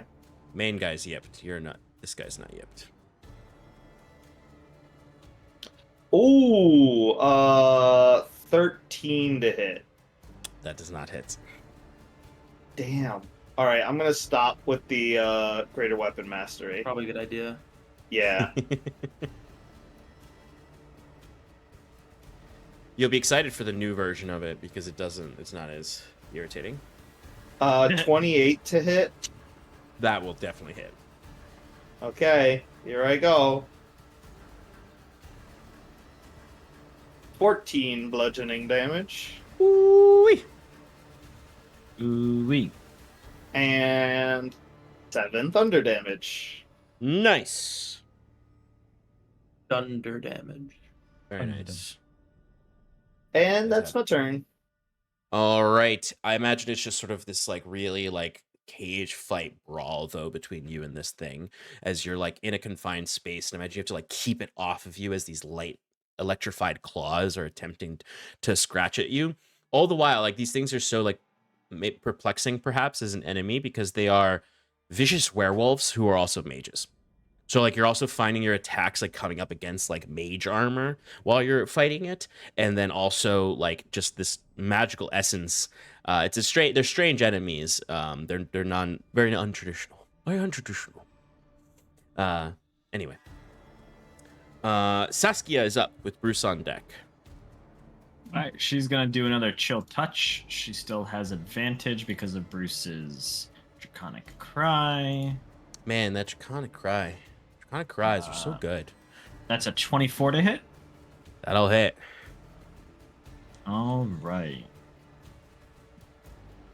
Not great damage. 4 necrotic damage, and then this thing cannot heal and has disadvantage against attacks. Oh, you know what? Saskia. I should have rolled disadvantage on the attack Right. earlier. Yeah, Good thing it missed I figured anyway. it missed anyway, so I didn't bring it up. Okay. All right, so this thing still can't heal. and has that disadvantage. Excellent. Bruce, you are up. You are struggling. All right, well, I'm gonna begin my turn with a wild magic surge. That's right. You do have to do that. D100, baby. Oh, that's a 92, Sean. You die just instant. I'm If you die within the next minute, you will immediately come back to life, as if by the reincarnate spell. Oh my god. Oh, He's gonna be a Is mandible. Bruce for ready to become a real. man? Bruce, I don't know where the next big pile of potions is, but die for it. Or just charge him. and- Yes, this is our friend. He may look like a halfling, but he's actually a kobold in a halfling's body. Sean, I think Yeah. Bruce is gonna probably, he just took a lot of fire. Is Bruce on fire? No. There's more like a big, like, sparking explosion in your face, not something that would light you on fire. But you are orange. But I You am don't know orange. that. A deep sense of dread right now. But mingled with that deep sense of dread is a deep desire for love. Yeah. That's unrequited by the darkness. Yeah, you're just looking for love in all the wrong places. I'm gonna choose a direction to go towards. All right. Okay. I'm gonna roll a d8. Okay. And Okay. one is going to be the North? north towards the green light, and then it's Yeah. gonna be Clockwise. clockwise. Just roll a manner. d12. Oh, okay. All right. I could roll d12 too, but yeah, I'm gonna I roll a forgot you're d8 blind. instead. Actually I blind. rolled a 3, so I'm gonna go eastward. Eastward. Okay. Yeah. Just wander your full movement east. I mean, I'm blind. You are blind, yeah. I can't do anything. Bruce. You can scream Bruce. again. Oh wait, he's calling You to walk me. into you are about to walk into a wall when you hear Jacquet right next to you. Bruce, no. You're gonna give away my position. Go somewhere else. Jacquet, he turns and looks at you, and you can see his lower jaw starting to split into mandibles. His scales are all a mottled orange. His eyes are red with the blindness, and just he there is a floating shield around him as well. And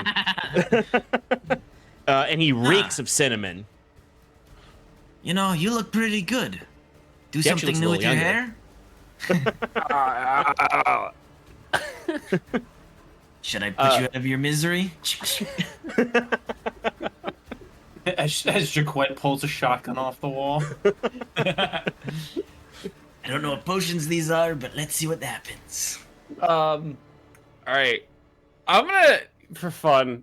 After Bruce hears where Jarquet is, he's just gonna take a wild ass guess. And he's gonna just shoot a ray of frost out. At Jacquet? Not at Jaquet, Okay. but at where he thinks in reference, because now he's got a reference point. He doesn't know where he is. But he couldn't see Jaquette before he got invisible. Could he? No. Well, actually, Jacquet moved here after Bruce. You only know that Jacquet's there because he said something to you. Like, Jacquet was not... You didn't know where Jacquet was. Well, you know Okay. where the wall In is, fact, at you least. might even in your head be like, I actually am very confused. I should not be anywhere near Jacquet based on the last time I Right. saw him. Okay, in that case, I guess I wouldn't do anything. Bruce would just be like, I don't know what's happening. Yeah, that's my turn. I'm gonna take the dodge action. Yeah, there you That's go. fair. That's fair. We forgot Even about though that. I can't see what I'm dodging. I think something that we've learned in this mega dungeon is that lesser restoration exists for a reason. Actually, do I have that equipped? If you do, that would get rid of blindness. Nope. I didn't. Well, I just hope unequipped that's ass. If I see you bumping into the walls, I'll be like, okay. I mean, you did. Yeah, I will say it's pretty fair that you see him stumbling into the corner, with like making very strange noises. But anyway, Jacquette, you're up. There's a struggling Bruce next to you. You're hidden. You know, I really like the gusto you've got going, Bruce, but you have got to just think. Just a little bit before you act. As Jacquette turns and fires at the baddie. Go for it. Got my advantage. Oh, that would have been beautiful as a net 20. 26 to hit. That will hit. Ugh. 15 magical piercing.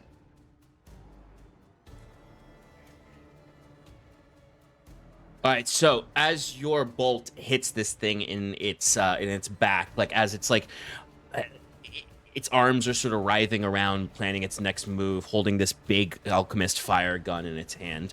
The bolt hits it in the back, and you hear this blood-curdling screech come from it. Like its hold, like it puts its head back. You can see that elongated neck I described before, as it literally just screams as loud as it can, echoing through the room, bouncing off the walls into everyone's ears, almost disorienting all of you who can hear. I need everyone to give me a wisdom saving throw. Ugh, gross. Oh boy. Hey, I rolled good for once. Hey, I... DC is 17. Anyone who succeeded? Me. Saskia. 18. 18. I did too. Saskia. Bruce. Okay. If you failed, you are considered dazed until the end of your next turn. And you don't take any damage or anything like that, but you are considered dazed until the end of your next turn. As you can see, this light starts to emanate from the chest of this alchemist. As you can start to see, like, the light is burning really ferociously. You can see flecks of his skin are coming off as it's burning away at his form. The fur of his whole body is starting to just catch on fire, and he is on fire at this point with this light that starts like a warm orange glow of fire, but then turns to this white flame all across his body, as it seems like there's something about the myriad of alchemical potions this man has probably pumped into his body throughout his life, mingling with the magic wrought undeath within him, that is basically generating into a second phase of his form. Champagne supernova. A champagne supernova, if you will, is happening within his body. Like a red wine supernova. You potatoes. Anyway, that triggers a new form for him now. As you can see, he stands up also, because he's kind of been kneeling down here. And you can see his form reaches the ceiling, and he has perhaps unlocked some other abilities he might have. Uh-oh. But you did reduce his first health pool to 0. It is perfect form. Nope. Alchemist perfected. I'm perfected. Now, that's what he says. Yeah, he stands up and bows to you all. Goes, I am. Yeah, exactly. And then if you get him to puke up the android, he'll revert back to his old form. Cool. Anyway, it's his turn though. Ooh. All right. Points a finger at Septimus. Mm-hmm. Give me a Constitution saving throw. Bully. Yeah, Bully. You're a big bully, aren't you, mister? I wag my finger back at him and say that. 18. 18, you resist the vortex warp, so you're not thrown into the right cage with that monster by yourself, which would have been bad. Fear beat him up. He has no head. I only hit him once. With his second action, he's going to point his gun at you, Septimus, pissed that you resisted this. And then I gave him a stern talking to. That you gave him a stern talking to. For a dirty 20 to hit. That will hit. Yay. All right, Septimus, you are going to take 15 fire damage. And your movement speed is reduced in half until the start of your next turn. That's all right. That's all right. As there's this sticky alchemist fire that is kind of gumming up the joints of your armor right now and burning and singeing your skin. Oh, that's what he should have done. Never mind. Doesn't matter. As he sort of like falls down, almost like he's taken all of this burning damage, and then sort of looks around after these two actions and sees Bruce and Jacques in the corner and runs over to the pile of barrels there and is just standing by those barrels. Big gulp. Oh boy. Gulp. Gorsh, everyone. But he is finally moving. All right. Fear, you're going to get attacked. Cool. For a 25 to hit. That'll hit. And the second one is also a 25. That'll also hit.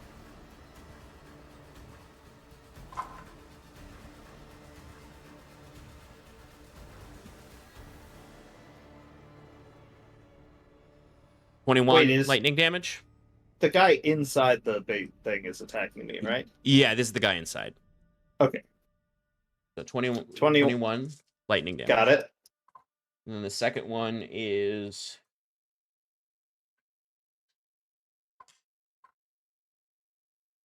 18 lightning damage. Ouch. As just like it's scraping, the claws are scraping against your plate armor, but you're feeling the shock each time it hits into your plate armor. All right, Septimus, you are up now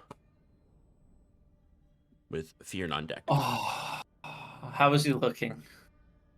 Well, it's hard to tell what he's looking like because his flesh just burned and hair just burned away, and he's kind of slowly turning into just a burning skeleton. Oh my. Yeah. Good So at this point, his health pool is whatever undead fortitude he has. And he went over to those barrels. Yeah, he's standing by a bunch of barrels now.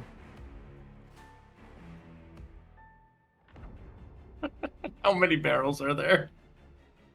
There are 5 barrels. Gonna try and overdose him. I don't wonder if those barrels are filled with potion. I don't know what potion though. I'll wait to see what he does with the barrels first. I'm dying here. I will. I'm gonna heal myself because I'm really low.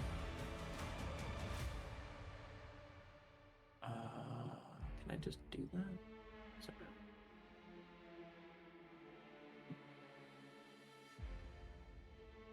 Yeah, I'm just gonna cure wounds myself at level 4. Whoa. Remember, you're remember you're also doesn't dazed. matter at 1. I need to. It's halved. No. Dazed just means you can only do one thing on your turn. But I wasn't dazed. So you can. Oh, you succeeded? Never mind then. Yeah. Sorry, I thought it was. I think you only Jacques is. I think you're correct. It is only Jacques. Okay, So I mean, I didn't heal hear you when you myself. said you succeeded, so you're good then. Yeah. So go ahead and heal yourself. Can I kind of like cower a little bit behind that like corner? A little. Yeah. You want to cower in a corner? If he's going for those barrels, there's going to be an explosion. Which corner are you going for? I mean, Remember, it's your really movement not speed's that- halved. I mean, the one literally to the left of me. Just like get right up against that wall. If Sure, that sure.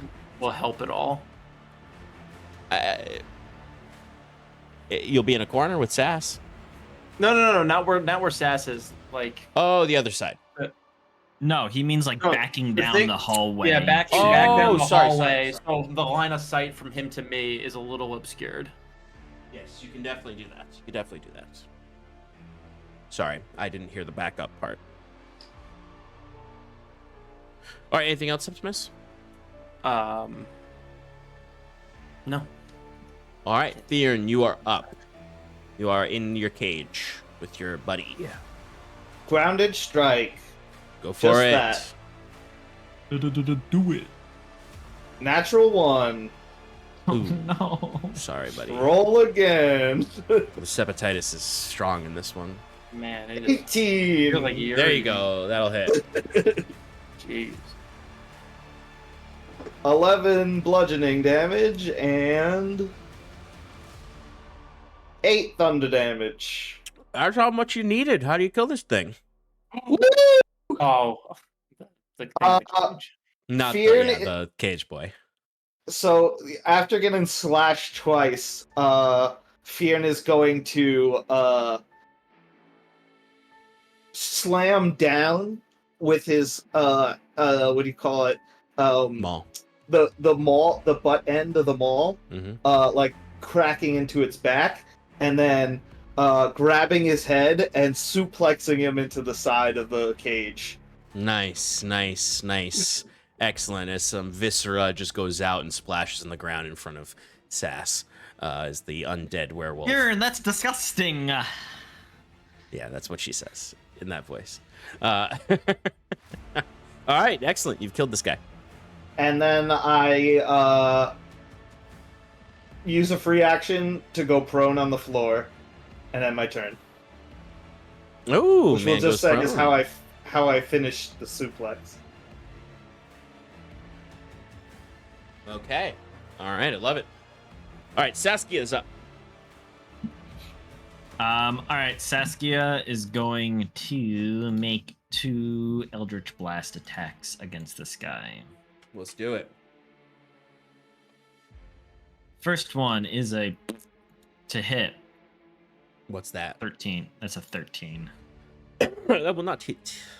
Next one is a +9, 23 to hit. That'll definitely hit. Ugh. That's gonna do 5 force damage and reduces his speed by 10. Okay. All right. Anything with her bonus action? Does that seem to do anything to him when she strikes it? Like damage wise? Yeah. Yes. He's still taking. Okay. He took the damage from the Eldritch Blast Okay. for sure. Then she is going to move to be in cover behind the cage wall. Okay.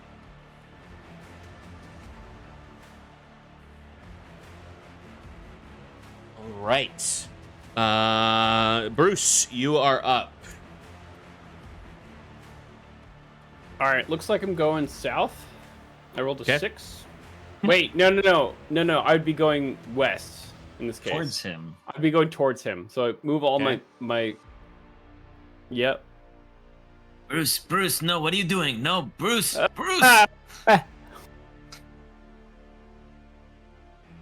Okay. I gotta do my wild magic surge now. Yes. Well, that would have happened when you were over by. Oh, right. 36. Roll me a d10, Bruce.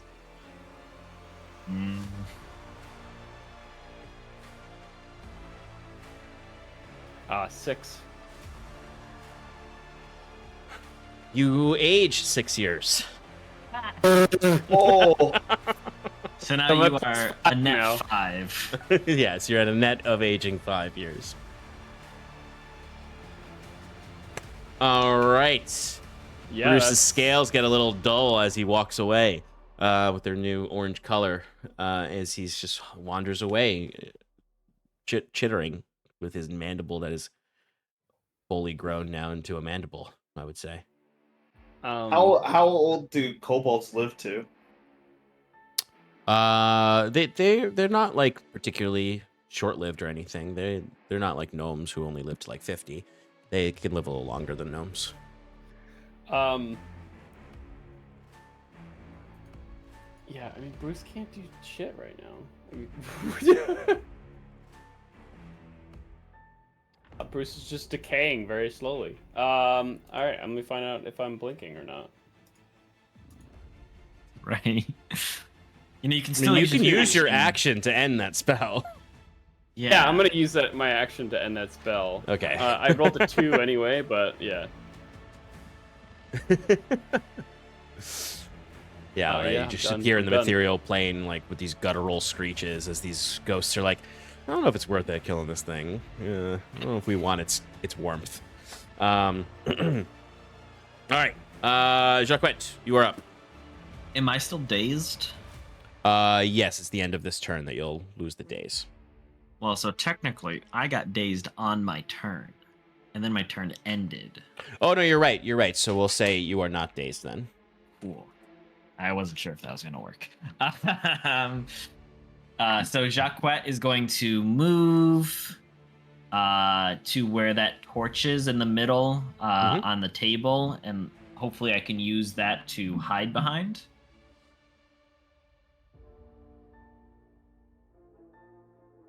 Yes, you can use hide there. Cool. That's a 22. You are hidden. You can gain your benefits. All right, then I will attack the alchemist for a 22 to hit. That'll hit.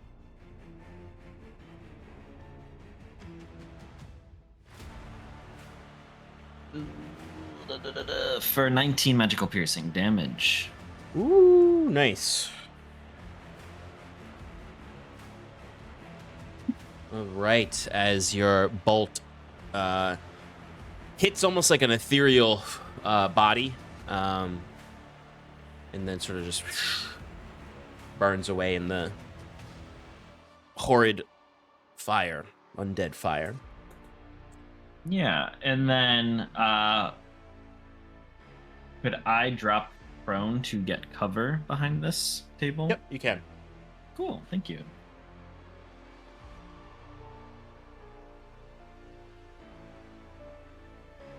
Alrighty.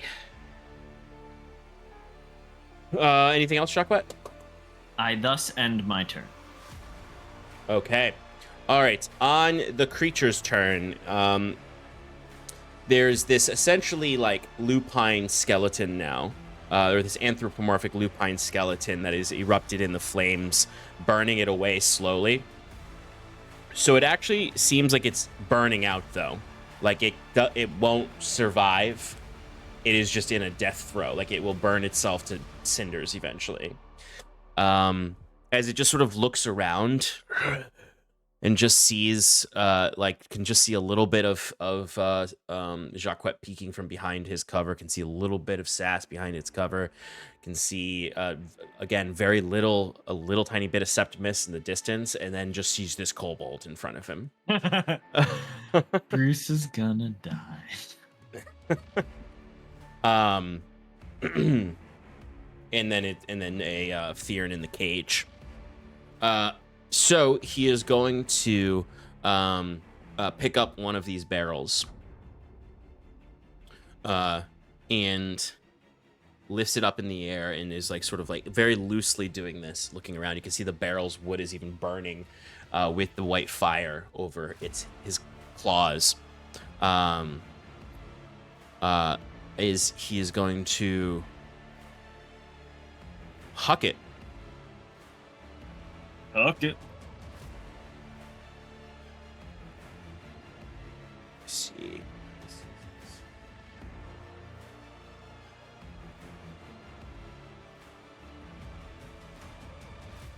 Yeah, keep going after Septimus.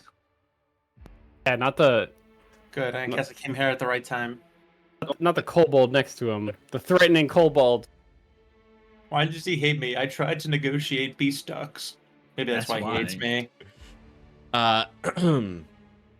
So, all right. So we can't. Did I miss any? there. Did I miss any other rolls? No. You missed me deciding how I want to kill Bruce. No, he's gonna literally throw it at Bruce. A barrel. Yeah, he's throwing a barrel at Bruce. What is this guy, Donkey Kong or something? Yeah, this barrel's definitely just gonna roll, and he's gonna go whoa. Bum bum bum, bum bum bum. I still have Sanctuary up, by the way. Oh my god. piece. Just give it to me. Give it I to me, love Sean. it. I love everything about that. I Well, can take it. it still needs to succeed on the wisdom save. Right. Or is fail, true. I This guess, is the true. wisdom save. 16. Does not pass. No, it fails. Okay. It's so enraged it can't target Bruce. It just, He just looks at the pathetic, decaying kobold and just, I'm gonna hit something else. It's that robot man's fault.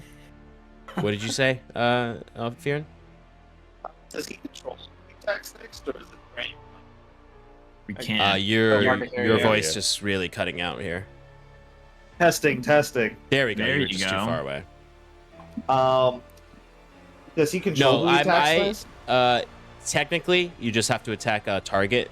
I randomized it though, between Septimus, Jacquet, and Sass. And What about me? because you're You're in a behind cage. bars.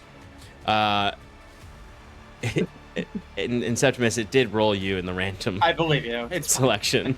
it's okay. It was a 1-2 This- for this- Sass, this 2, is 3, usual. 2, whatever. Yeah, and I'm a so Septimus. Give me a dexterity saving throw. Is that exhausted too? Ability checks? No. Oh, thank you. 18. 18. Okay, so you're only gonna take half damage. It seems like it's gonna be a lot though. It is. I knew I should have just went on my intuition.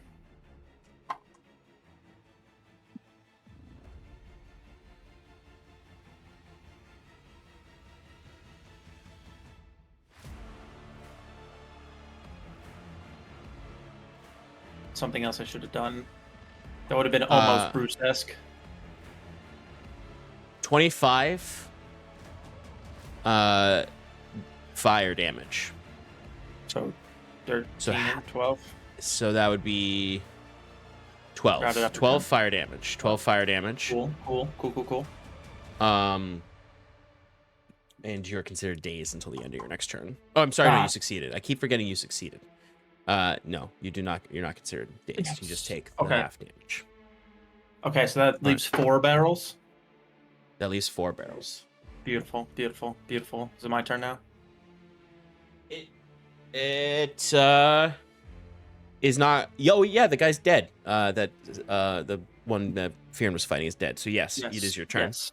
All right, so Septimus is going to see that he chucked the barrel at him. What did it explode?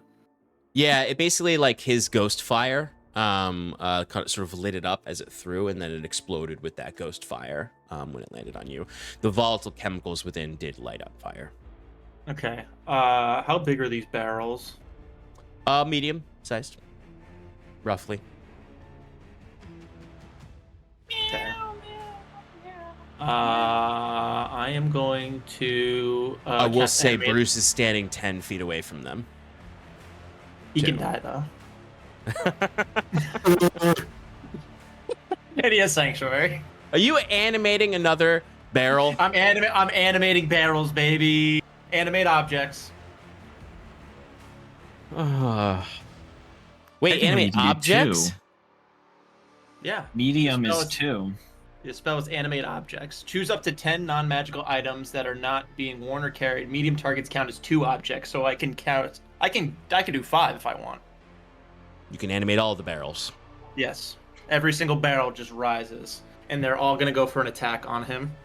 I love it. I love this insanity of you putting machina wisp spirits into these inanimate objects. All right, all 5 barrels attack the spectral alchemists. Well, 4. 4, yes. Wait, what's that barrel right there in the front? I know. I saw it as soon as I saw that there's another barrel in the room. As soon as I said that. This barrel's gonna hover up to him and attack him also. That barrel has healing in it. Maybe. Who knows? We're just making a big cocktail. That barrel is full of healing potion. All right. I roll for attacks. Yes, you do. Okay, cool. First attack. +5. Yeah. So that's 12, so that's a 17.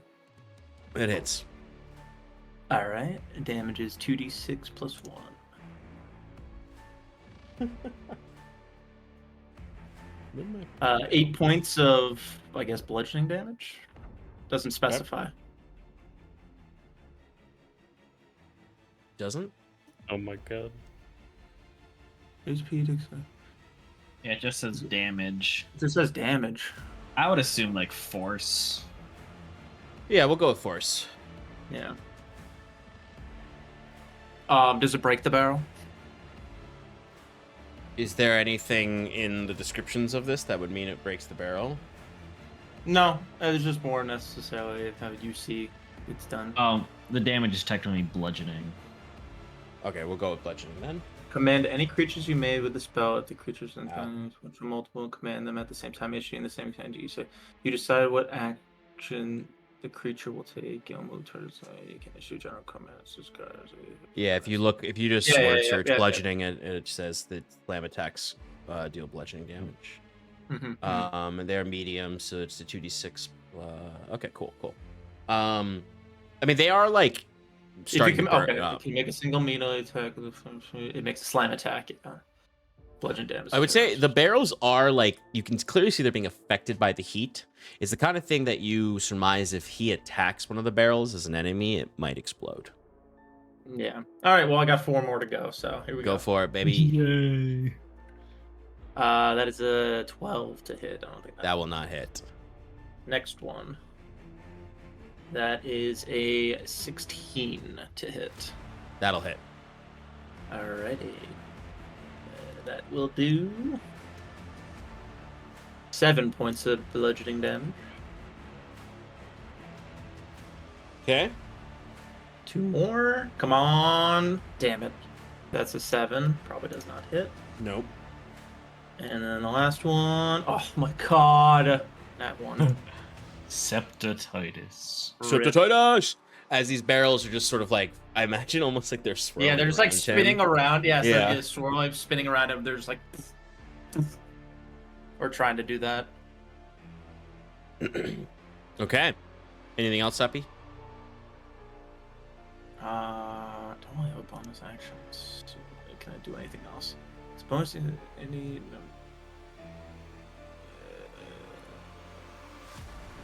I think that's all I can do. All right.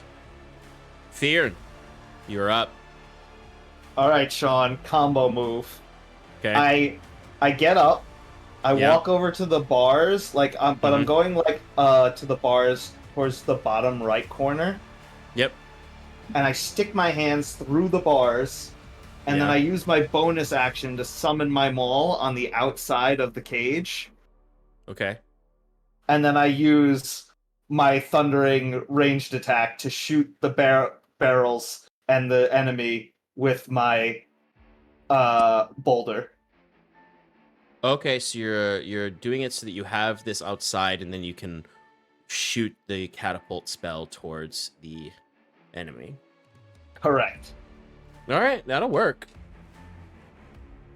And so catapult, what we learned from last time is like if it were hit an object, it goes like through it or something like that. Object flies in straight up to the line to 90 feet in a direction you choose before falling to the ground, stopping early if it impacts against a solid surface. If the object would strike a creature, that creature must make a dexterity saving throw. So I guess if it hits an object, it would stop? Yes. At higher levels, maximum weight of object. Yeah, okay. Whatever, let's give it a shot.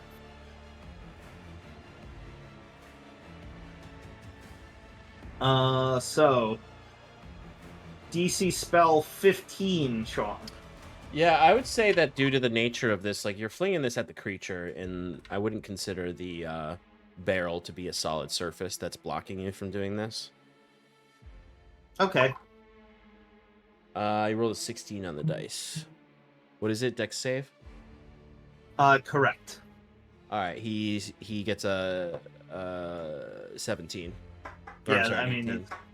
it's gonna fail then. Okay. As it will and crash and make a dent into the back wall, where it has dealt 3d8 bludgeoning damage to the wall. Okay. Is there a entrance to this cage? Like, is there like a lock or something?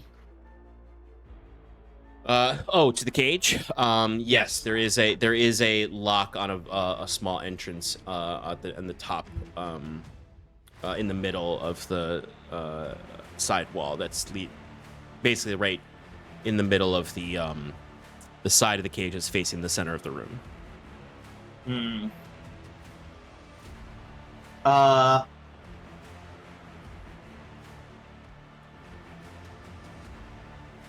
I'm going to use my free action to Okay. jiggle the lock and try and open it frustratingly. It's a lock. Damn it. Alrighty, Saskia is up. There's a swarm of barrels. Her good buddy Bruce and a flaming skeleton, lupine skeleton. Oh, jeez, I don't know what to do. She's That's her gonna do voice. 2 Eldritch Blasts. 18 How? to hit, 18 hits. and then 21 to hit.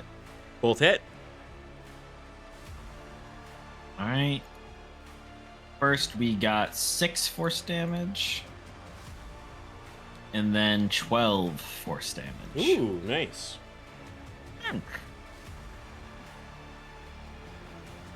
All right. Pew pew. These two blast into the skeleton, as it is still up though.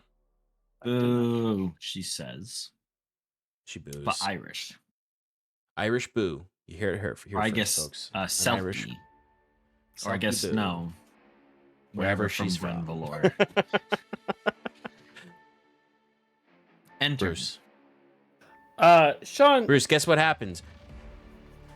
Oh wow. I magic rolled. surge. Yeah. But also your jaw goes back to normal. Oh. Well, let's wasn't see if so it bad. stays that way. 39. You'll be happy about this one.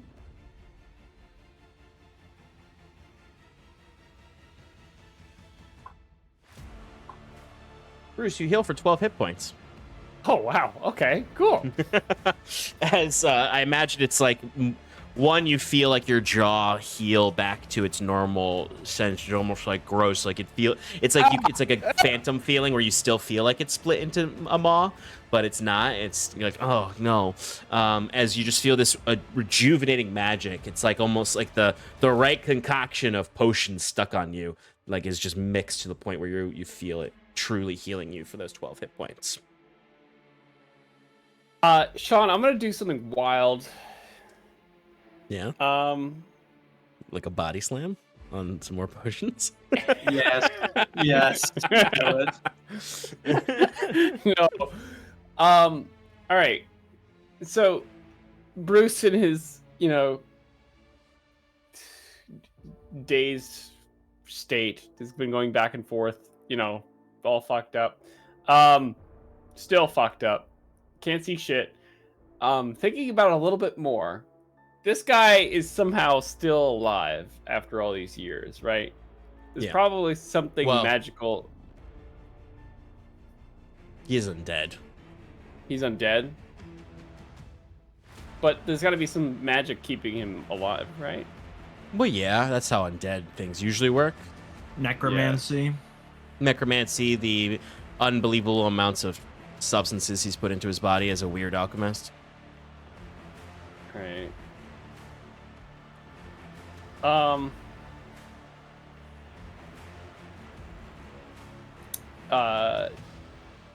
Taking a page out of Septimus's book, Mm-hmm. can I run up and reach for a metal plate in my back pocket, my my all-in-one tool, and then just whack it on his leg aka casting Cure Wounds on him. The madman. You may. Yeah, I mean, you hear a big old monster in front of you. I'd say you can run up and slap Cure Wounds on them. Is this a good idea, though? Is the question. You jumped into a whole bunch of potions. I think you're past whether it's a good idea or not. It's technically a spell. It's targeting him, so I'll lose my Sanctuary. There's no reason in my head to believe that he is affected by the same magic as the Briar Knights. I These mean, are two meta playingly, yes, I believe the same Yeah. thing, but Yeah. Well, even in character, I would think these are two very distinct creatures. One is Alright. werewolf, and the other was I would plant. err on the side of caution that your friends are saying here. Yeah. Okay. All right. Fine. Like where your head's Fine. at, but Fine. that was they didn't have the glowy thorns. This guy doesn't have Yeah. the glowy thorns. or the membrane. Fuck Or me, that membrane was the real thing. Yes. I guess that wouldn't work. All right. I'm just gonna. Fuck it. Mhm. Okay. I'm gonna magnify gravity on the whole area. Oh my god, magnified on him so the barrels come. Yeah. No, it's not. That's exactly how it works. I decided. Thank you. That's how Mike has decided. Yes, I mean, I think technically all the barrels have to make a save. they do. True. Yeah. Um. I also is just fine. absolutely Googled magnify barrels 5e. Yeah. What did you get? I didn't get anything. I got. Are you sure all you right. searched the right? So the barrels have to make con saves as well. Yes. My god. Okay. He got a 17. Fails. Fails. Nice. Deals some damage to him. Ooh, that's high for me. Yeah? 15 damage. Nice. What's this DC for the barrels? This is 19. 19 con save. Holy shit. Yeah. All right, first one. Fails. Second one. Fails. Third one. Fails. Fourth one. Fails. And the last one. Ooh, succeeds. 19. So 4 barrels take 15 damage, right? Yeah. Their hit points And- are 40. Oh, okay. These barrels are doing pretty good. Some sturdy barrels. The magic, the Machina's magic in it is fortifying Yeah, them. exactly. I was hoping that they would just like get forced to the ground and then all explode. Unfortunately, I mean, that is a good unfortunately, the thought. nature of the rules of animate object don't work that way. Yeah, that's fair. Yeah. Um, But do they get pulled to the ground though, regardless? No, I think they Or just. said- Oh, those. Their ones? speed is Yeah, halved. so- Oh, the speed is Yeah. just halved. Okay. yeah. That is my turn. I'll back up a little bit. Jacquet. Okay, I'll have you back up. Jacquet, you're up. If possible, I will hide Yes, in this area. All right. As he just whispers to himself, "What the fuck is going on?" Wait, are the barrels like benefiting from swarm rules? Thinking I about guess it they now? would. In that sense, Just thinking about it now. in the way that I've been having it. Yeah, for the next barrel turn, we'll Yeah. decide how that works. Okay. 31 on stealth. You will gain the benefits of hide. Thank you. 16 to hit. That will hit.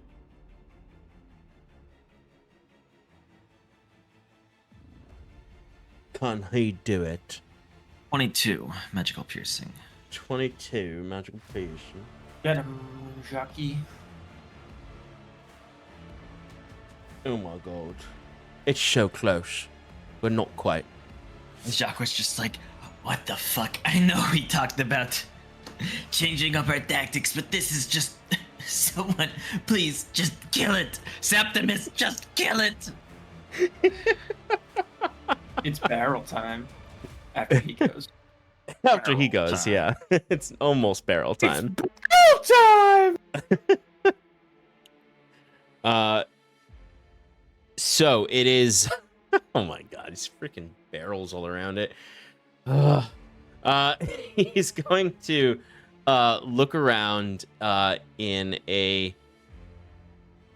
It's just like there's no like voice anywhere more. There's no form. It is just a black skeleton in white fire that is slowly being completely consumed by this fire.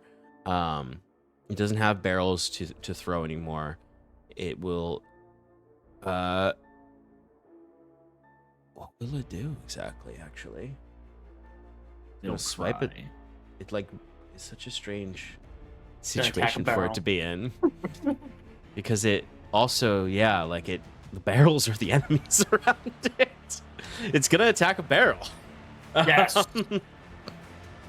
Get it. Yeah, 25 to hit barrel. Wait, so what did it take from the gravity? It took 15 15? damage. 15. Yeah, Which barrel is it attacking? I'm just gonna say the middle one right in front of it. Okay. All right, then that barrel. Okay, that barrel. The way it's written here, you see he swipes at it, and it should just float back down and fall back and become a normal barrel again. Because it's exactly what it needs to beat it. And it says when the animated object drops to 0 hit points, it reverts back to its original object form, and any remaining damage carries over to the original object form. So since it was even, that original barrel is not taking any carryover damage. Wasn't that it's to hit, not damage? Or- Oh, Yeah. 25 to hit. I'm an idiot. Yep, never mind. Sorry. Well, Go ahead. Roll for well, damage. the good thing for you is that it deals 26 damage to it. Oh, so does it explode? 1 damage to it? Well, it's up to Sean, depending on how volatile this barrel is for 1 damage. Look at that face. Yeah, it is. Oh my god. I need to look at some distances. Yeah, why don't you do some chain damage calculation? This is some barrelmancy. Very familiar with this.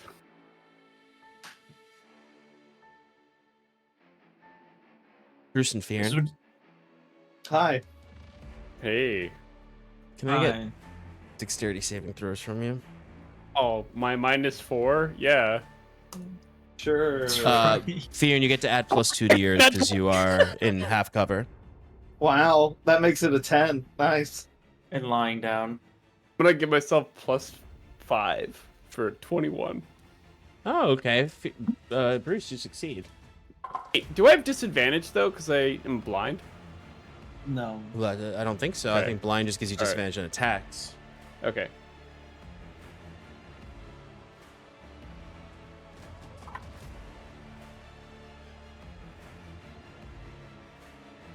Fearon, you're gonna take 27 fire damage. Halved because I'm resistant to fire. Good. And then Bruce, you'll take half, so you'll take 13 fire damage. Oh shit! What happens if you have a half? Is that possible ha- or no? It is, if there's a reason for it. Oh. Damn. Yeah, Well, I so, like, messed if up you're- before. Oh, because you took fire damage and you didn't Yeah, have I'm it because you're resistant resistant to to fire. Okay. It's fine. Oops. But, good But to know. anyway, this whole thing though, it doesn't matter what happened. They take some superfluous fire damage on the side.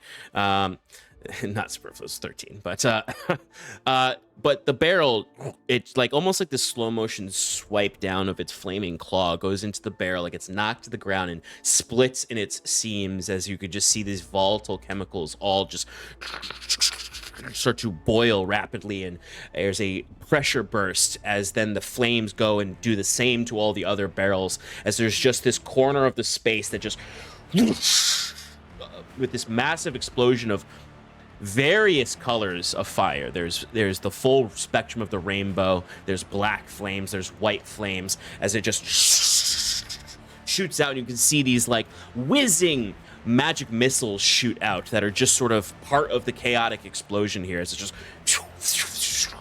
just leaving this whole corner of the space to a blackened char with this opalescent ash sheen over the whole thing, as there's just this crater in the wall of this room as you've defeated the alchemist. Oh my god, that's amazing. I think the alchemist defeated himself. A little bit. Bruce, I think you have 7 more wild magic surges to roll. Yeah. All right, here we go.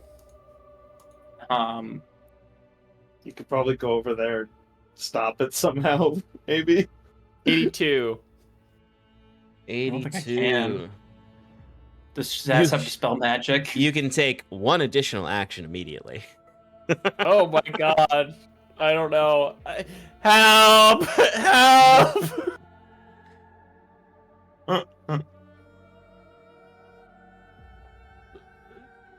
Did the cage? What, The next whatever one's you were an saying. 18.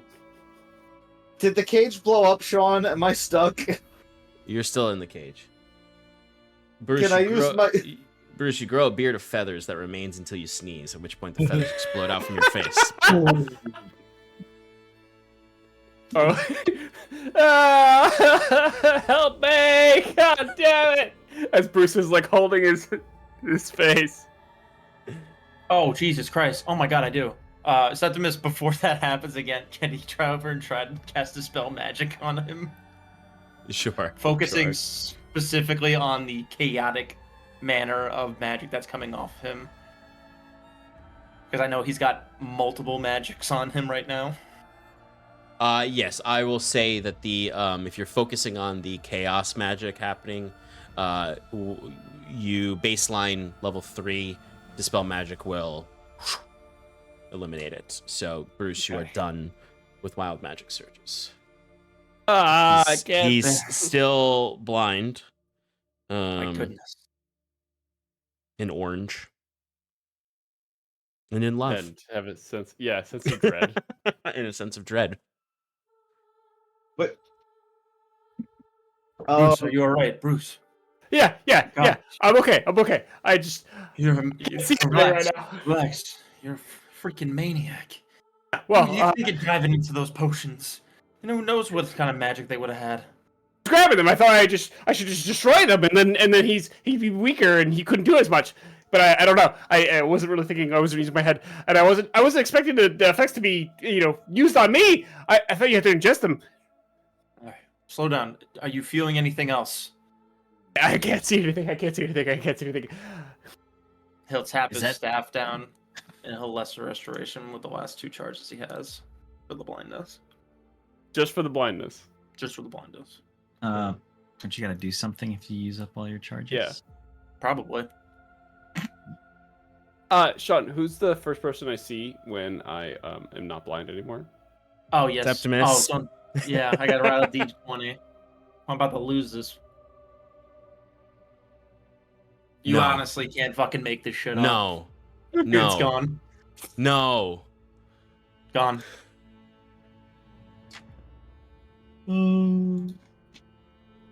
Oh my god. Classic. The light Well, goes out of your staff, and you have a quarterstaff now.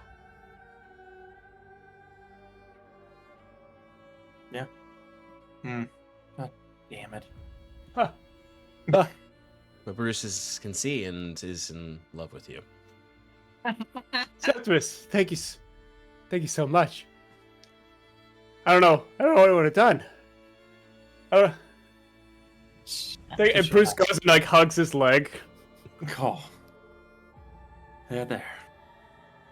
Is everybody else alright? No! You see Feared in a cage. Can I recall my boulder and try and break through the cage? Yeah, you can. Yeah, I do that. And if it Jacques is doesn't work, I walking. continue to wail on the cage with my boulder. Jacques is walking over to the cage as he watches this happen, and he goes, "I can either help you or let you get some stress out." No, open the door. Well, we'll see. Do you want him to roll to see if his boulder is smashed through the cage? It rolled 3d8. Oh, okay. Oh. I mean, it's a wall, so it's automatically hits it. Auto That's fail. fair. Okay. Well, it's probably gonna have a lot more than 3d8.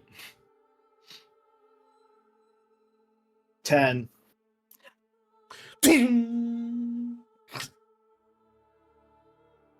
It does bend and twist and leave a damage to the steel cage, but it doesn't break through. Could I just use another bonus action and like do it again? Oh Or yeah, I you mean just- you could do that. You could eventually break through it. But the Here, other thing too is let's- you're just like breaking a mall-sized hole in it with twisted metal that you'd have to crawl through. Sounds rad. Ian, would you relax for 2 seconds and let Jacques just help you? I don't even have to this isn't even hard for me. The boulder just comes back. Should we? Save your energy, is what I'm saying. Looking at Septimus like up from his leg. Should we take care of that other guy from his cage? Ugh. I suppose.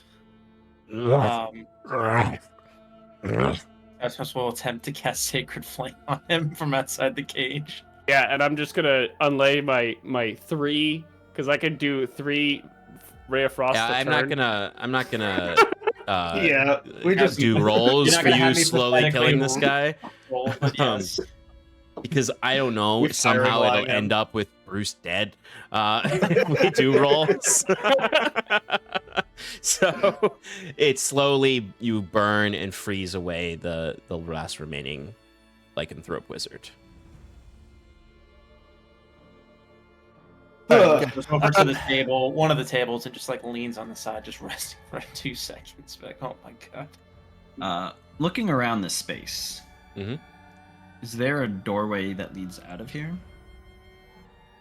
There is the one behind you that you came up through. Mhm. There's nothing else. Alright. It's just a dead end room. Like those green lights don't house a door. Now that you can see, just it looks like a wall. All right. Jacques is going to start to investigate the room. Mhm. Both for anything and everything. Fair. Give me an investigation Yep. check. Could Fiam help with that? Yeah, once you get out of that cage. Oh, I haven't already. No, you haven't let anybody help you because you're I smashing. just said I'm doing the bonus action thing. No, I would say the Uh, amount of time that it would take you guys to kill the other thing would be enough time for Fearin to have ripped through the bars with his maul. Well, I imagine while this is all happening, Jacques is not helping anyone, and he just starts poking around. And you know what? Saskia helps him out. I was Oh, actually going to she's say like, that. I have an Irish accent. I'm sorry. wow, It's getting so much Saskia. worse every second you try. Yeah, well, I But can't do it. that's normally, actually a so. pretty character accurate thing. Saskia would help you with that. Yeah, I imagine they both kind of share a look, like these fucking guys.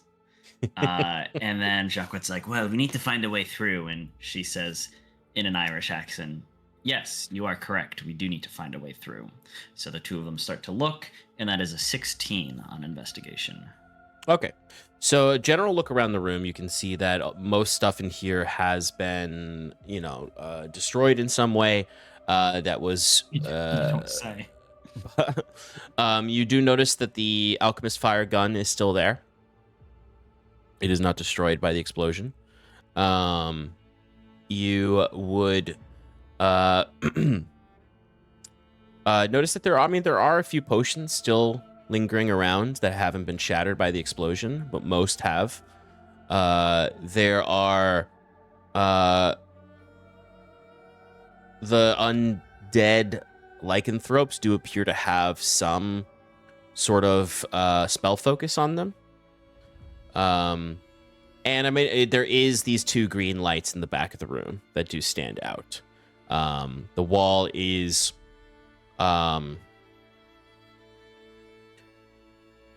blank, but like it does appear as if this would be a place where a door should be, based on the way that it's sort of presented with these 2 flanking lights. All right. So Jacques will recover the alchemist gun.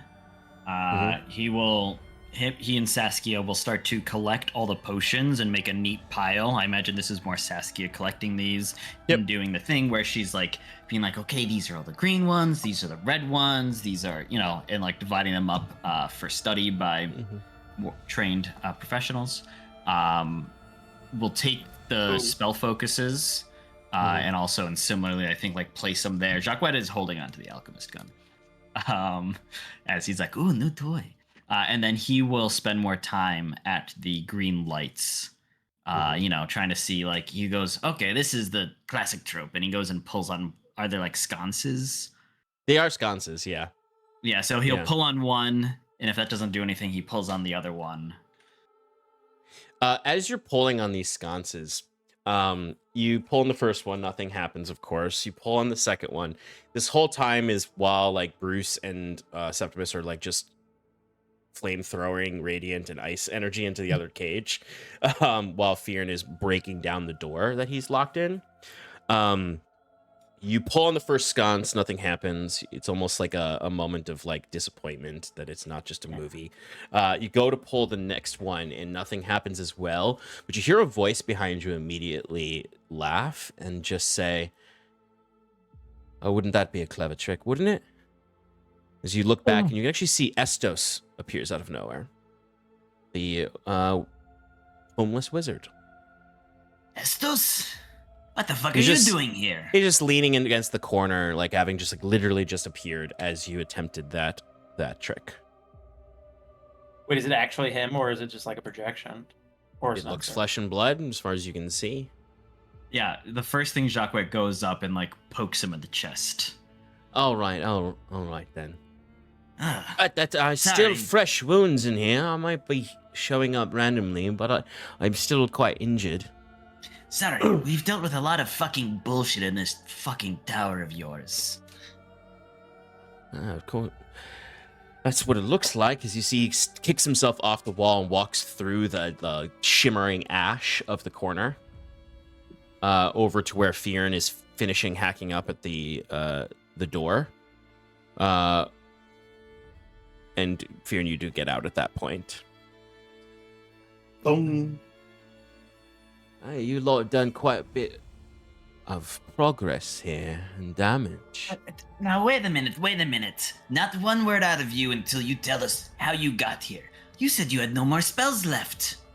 What gives? Well, that's not quite accurate. You said you had lost your spell book. Oh, that's more accurate.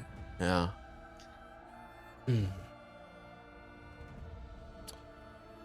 Well, Have I've followed got... us? Sorry, I forgot. Oh, no. Carry on, Septimus. Saying, did you follow us the whole way here, tracking us? Well, Us not to the do your full dirty work way, as you get but to this partial. tower? I may have taken a few shadowy steps, but no, I wouldn't say that I'm following you. I didn't want to get in your way. Like I said before, I'm more of a liability. But, man can only eat so many peaches from jars. Still Before from his Septimus' curiosity side. gets the better of him. So why are you here? Well, I was, although seemingly not in the nick of time, I was drawn to my good friend here, as he does a little tap on Fearn's arm. Well, the amulet he was wearing seemed to indicate that he was in grave danger. Can I roll an insight on that? Absolutely. Fionn also scoffs at that and kind of just like shrugs his hand off of his shoulder. And like Estos is just like walking around now.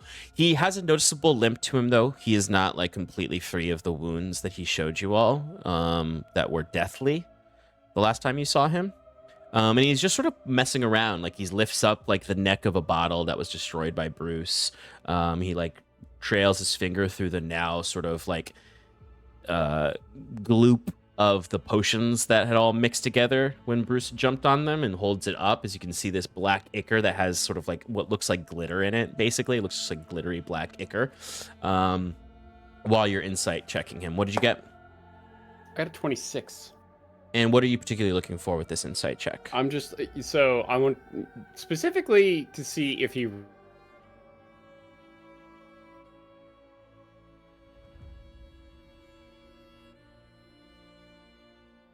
Uh-oh, Shannon, you're gonna have to stitch this.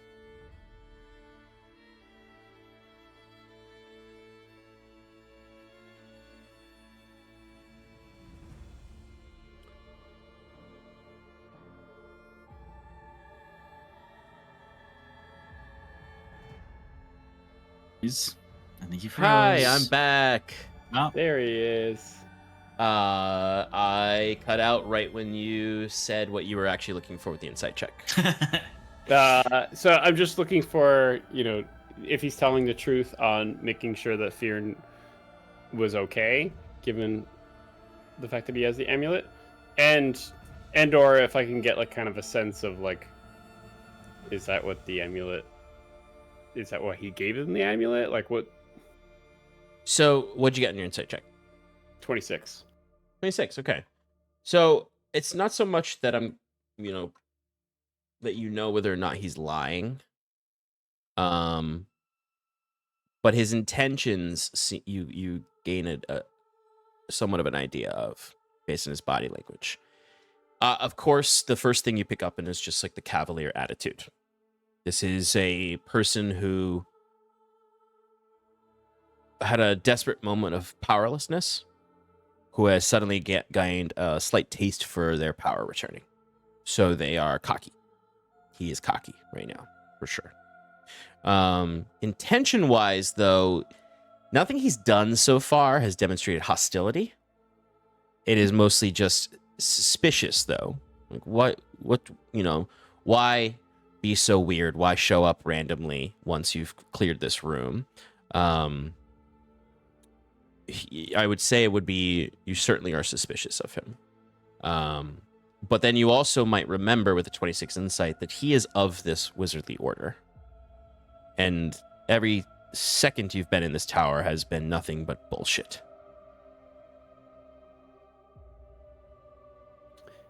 So, why do you want to come back here? Why do I want to come back here? Other than this room, it seems, there's myriad of things to recover. We haven't finished our job yet. You could have just waited for us to finish up here, and then you can come back in here. the better question is, Estos, why aren't you like them? Did you not pledge yourself to Pescos? Or maybe yeah. you chose another of the circle. A clever cat. I'm sorry, Tabaxi.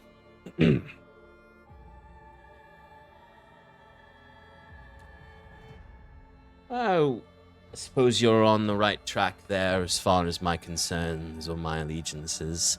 As he looks over to Fearn and his amulet around Fearn's neck.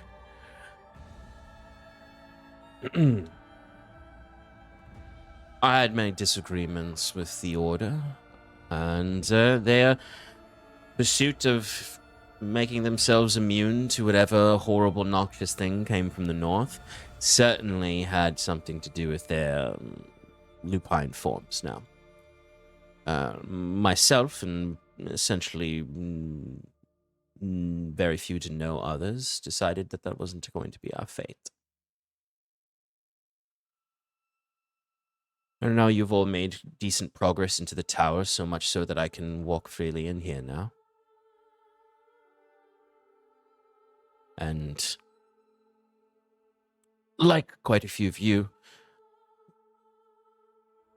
I have made my deals.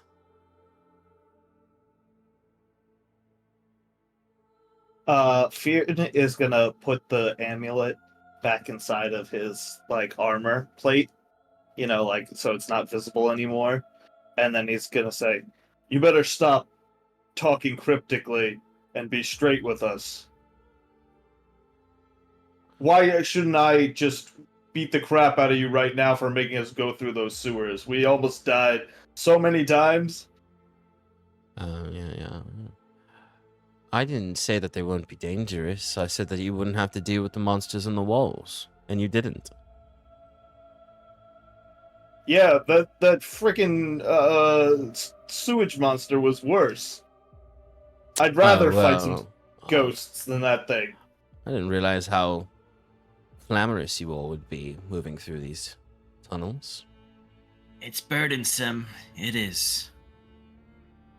Never mind. What do you want? What do you want from us? I want you to finish clearing the way to the tower. Nothing has changed. I just decided it was a good time to visit you all. I still wish for your success. Well, do you have anything to give us? Any tips? Any tricks? Any use of your time here? Oh, why else would Or I are have you shown just up here to right be now? a burden? Well, Hey, then spill it. this is a lovely, lovely homecoming to this group. But, yes. What? Well, first of all, you've trapped yourself in a mirror room due to the mucking around of the space. I hope that you can cast yourself a few mendings and write a few things down, order up your room. Of course, I can help you there and get you out of that mirror trap. That's the first thing I can do to make it easier for you to leave this space without setting a whole place on fire. So, step one, I will get you out of this space. Are you saying that setting out the whole place on fire would have worked? Eventually, when it was all ash, I knew it. I can help you there. I can help you with this little trap here. As he sort of just throws a bottle on the ground and it shatters that had been emptied of its fluid as he just points to the wall with the green lights. I can help you use the astrology discs in the previous chamber. I can get you to the top of the tower. I used to be one of these wizards. I used to call this place home. I know all the ins and outs of how to get up this tower. Right. And so our big question is, what do you want in return for all of this? I just want to get to the top of the tower. For what reason? Well, for one, I'd like to see the ritual that you all are going to perform to see if Nolan was not fucking around with the materials he gave you, which, of course, like I said, it looked like it was. But I'd love to see it also, see the ritual completed. I'd like to see all of this so that I can bear witness and return to Nolan to show him that I helped you get here.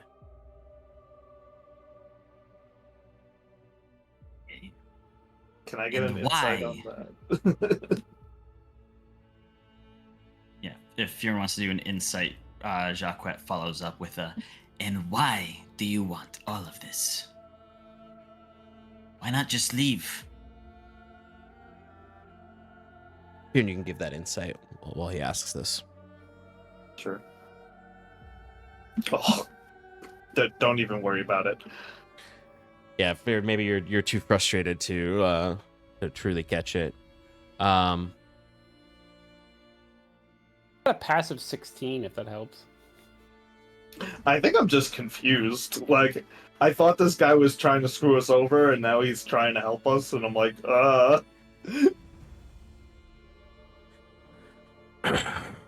Well, like I originally told you back in the cannery, I'm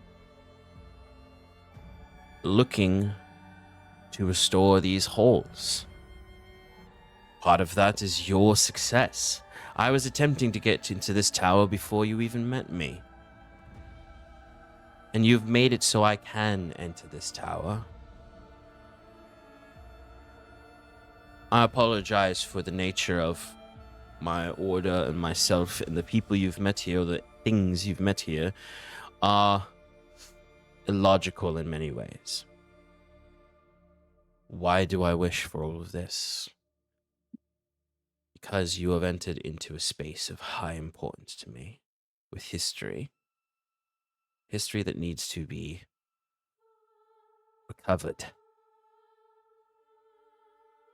And to see... And this is where I'll say that passive 16 goes into effect. That this is a man who's talked himself into circles. And almost genuine look of like a sigh happens.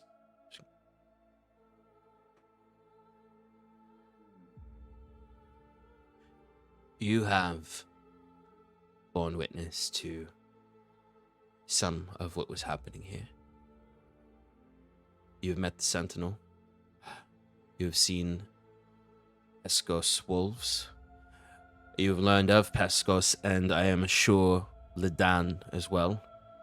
Man, that's what it is. I kept the donut. That wasn't right. No, it's not right. And like I told you, my master was close to resolving these issues. And we're seeking that information out. And I have made some deals along the way to survive this far. One of which was with, as he sort of points at the amulet, with the wrapping thorns, the gnawing vines of the Heavenly Fathers. Though my persuasion is towards the rot and not the gleam now. The darkness of Ledan, forsaken by the wizards here.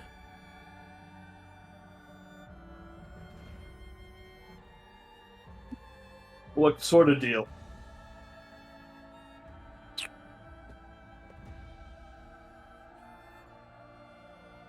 Well, have you heard of the nature of pact magic? As his eyes dart to Saskia. Go Well, on. Yeah. a tomeless wizard with no spell slots needs to get his magic back. So, I've entered a pact. And there's some things I need to fulfill. You can understand. He looks over at Saskia. And perhaps the others as well. You've entered arrangements. You entered deals with people. You'll hear unlikely on some arrangement you've made as adventurers. And now that I have the ability to cast magic again, I decided to join you in this moment. Who'd you make a pact with? I think he said it was Ledan. Yeah. For what reason would Ledan want us to succeed in what we're doing and cleansing this place? I don't know. The nature of many pacts, you don't get to ask a lot of questions like you all are getting right now. All I know is that I need to help you. If I remember correctly, wasn't there something about balance when talking about the two twin gods? Maybe he's just trying to get rid of all the power of Pescos in this tower to cancel it out. Well, Pescos and Ledan are brothers. Twin gods. From the lore I understand, born of ordning spirits, but forgotten by their mother. And, some other wishy-washy lore that I don't remember quite clearly right now, but I don't know if they're exactly balanced sort. I've heard all I need to. You're here to help us. Honestly, I don't give a shit what happens here after we're gone. I just thought it'd be a nice thing to do for Iron and Mana to, bring a little light to this city and then move on because our real goal is much further north. Exactly. I don't know what your real goals are, but you're here now, and you agreed to do some help here, and I'm here to fulfill my promise of helping you as well. I just so happen to have gotten my abilities not in the normal way. To help now. And if you don't mind, while we're here, I'm sure, and this is like Jacques kind of gets like buddy with him. And he's like, I'm sure your old acquaintances had some nice magic items, Maybe some silver, gold hidden around? Maybe you point your new friends in the right direction. Oh, I always appreciate a scoundrel. Me? A scoundrel? No, my friend. I am an entrepreneur. Yes. An entrepreneur. I'm certain if we successfully make it to the top of the tower and complete whatever we need to complete, I can direct you towards some of the coffers of the old order. I'll need to keep some to restore it, of course. Or it's just a nominal finder's fee, if you will. Or a cleaning fee. That's better. I like that. A cleaning fee. Settle on Well, a percent now. Well, and you see, like, this is where that cockiness comes back that you notice. Like, as the highest ranking wizarding master of this tower, still here, I suppose I can authorize a larger payout for the success of clearing this tower. Oh, Archmaster. Would it be Archmaster? Oh. Archmage? Oh. Grand Tuban? I don't know your titles. Well, I suppose I'll be restructuring the order so I can come up with my own titles. And this is the real gleam into, like, his ambitions and what he thought coming to this tower, that he'd be able to come in, kill a bunch of undead, and just be like, I'm now the wizard lord of Stormbreaker Landing. And, like, his hatred of Norlin, it could also be that Norlin is the number one opposition to that as the rightful ruler of Stormbreaker Landing. Right. Well, then how about you put your words to actions and help us get out of this trapped space? But first, do you think this might be a safe place to take a short rest? Well, I suppose if you don't fuck around with any more of these potions... Glaring at Bruce. You've taken care of the alchemist master, who is the most dangerous part of this room. I'm quite pleased, actually, that you did that. Was it a friend of yours? Oh, I didn't like him. He was affected particularly by the allegiances to Pescos that my comrades had done. So, quite arrogant. Fantastic brewer, but also consumed far too many volatile chemicals.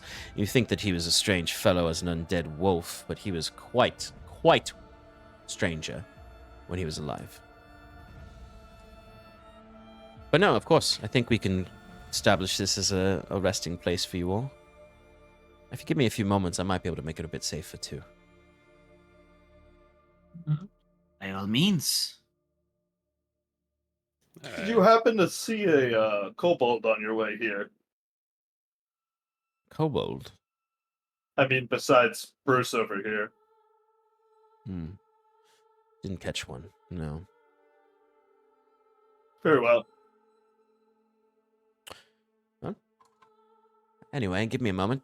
And he wanders into the middle of the room and begins to channel some magic into the space. As you all are kind of gathered in the back area.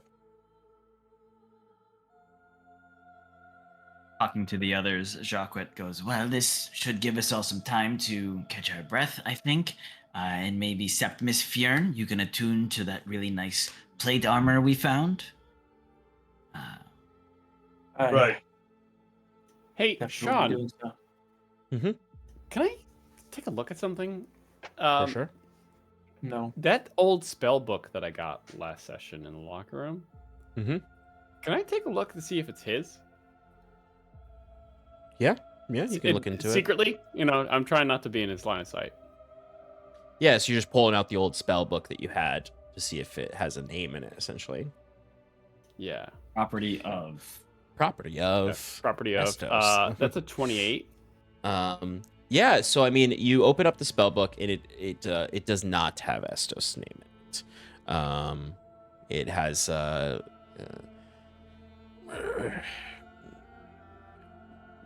Mage Knight Alex.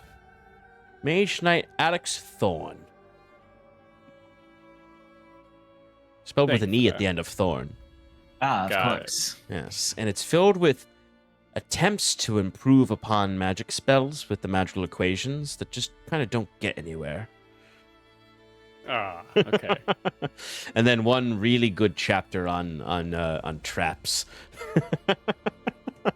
Oh, thank you. Yeah. On his Magnus Opus. No, it is not Estos's though. But kind of like which Staff of the Birds, except instead of calling like seagulls, maybe he'll call like an eagle. Yeah, exactly. Like a lot of things where he's just like, well, what if I change it this way, and somehow gets back to the original magic that he started with, but with a different name. A fool. Yeah. And then the next chapter is him discovering another tome that already did what he was trying to do. Idiot. But anyway, yes, Mage Knight Alex Thorn was known for his so close to being perfect homebrew spells. But you see, Estos is actually channeling like what seems to be almost like a fey magic. As you can see, these roots start to writhe up rip through the stone and come up. They look akin to the roots you've all encountered without the membrane of corruption on them. As you can see, they do form golden thorns. And he's essentially created a form of a Leomund's tiny hut. But it is made of these thorny roots. Yeah. This won't provide quite as much protection as a true Leomund's tiny hut of the arcane, but it is at least somewhere you can feel a little less exposed. Thank you. Enough There's for a, a longer rest, potentially. I It's up don't to know you. if we should risk another long rest.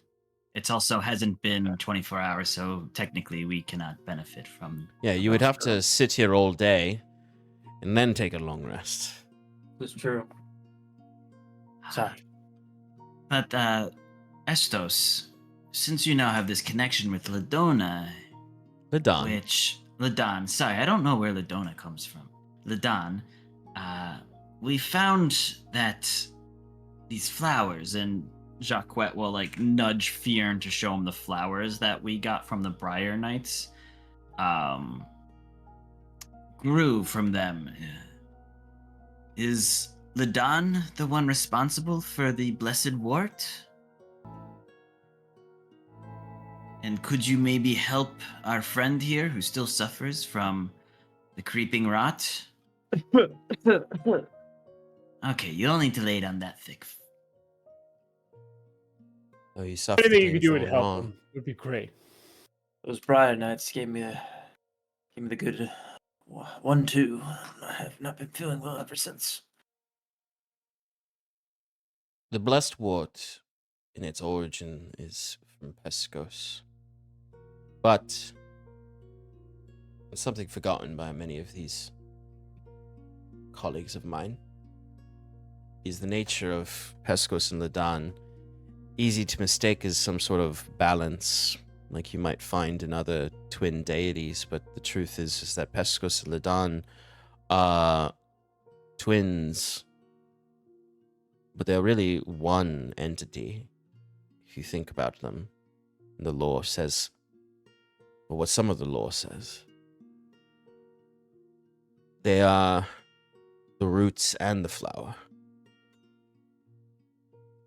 Without Ladan's writhing roots digging deeper into the earth, there is no sustenance for Peskos to grow his flowers.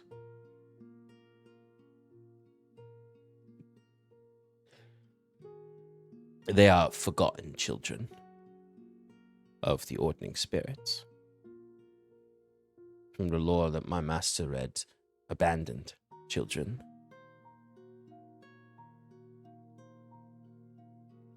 Do you know what happened to your brethren here? Those who contracted Peskos' lycanthropy and undeadedness? Well, I their don't think. experiment. Go ahead. Continue, sir. Sorry. No. Continue, sir. I was gonna say I don't think it was the lycanthropy. It didn't come from him. It came from whatever magic these mages were dealing in to try to fight off the evil, the other. I think we're confusing the two different types of rots that are occurring here. The evil spirits and everything that's affected this town is not necessarily the rot of the twin gods, but something greater coming from the Highlands, if I'm not mistaken. That's correct. Yeah. The So wizards of this tower, this experiment into understanding Ladan and Peskos were an attempt to use their powers, use the forces of these spirits against the rot from the north.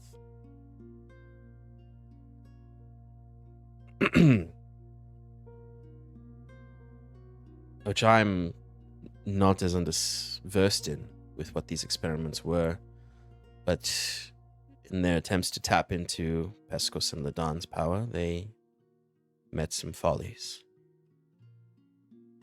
I would assume it has to do with a sense of attempting to dominate the wills or dominate the power versus, and he smirks, entering a pact freely.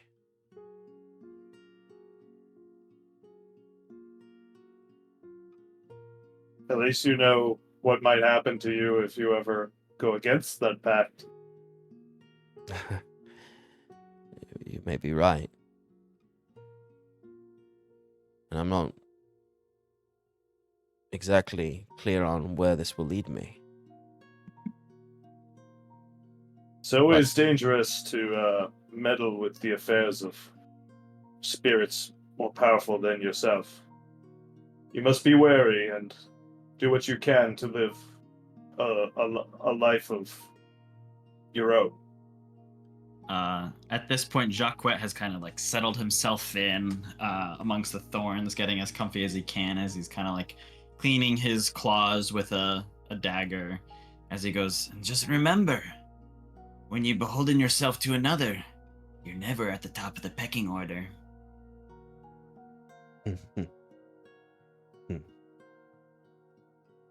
And he does, you can see like a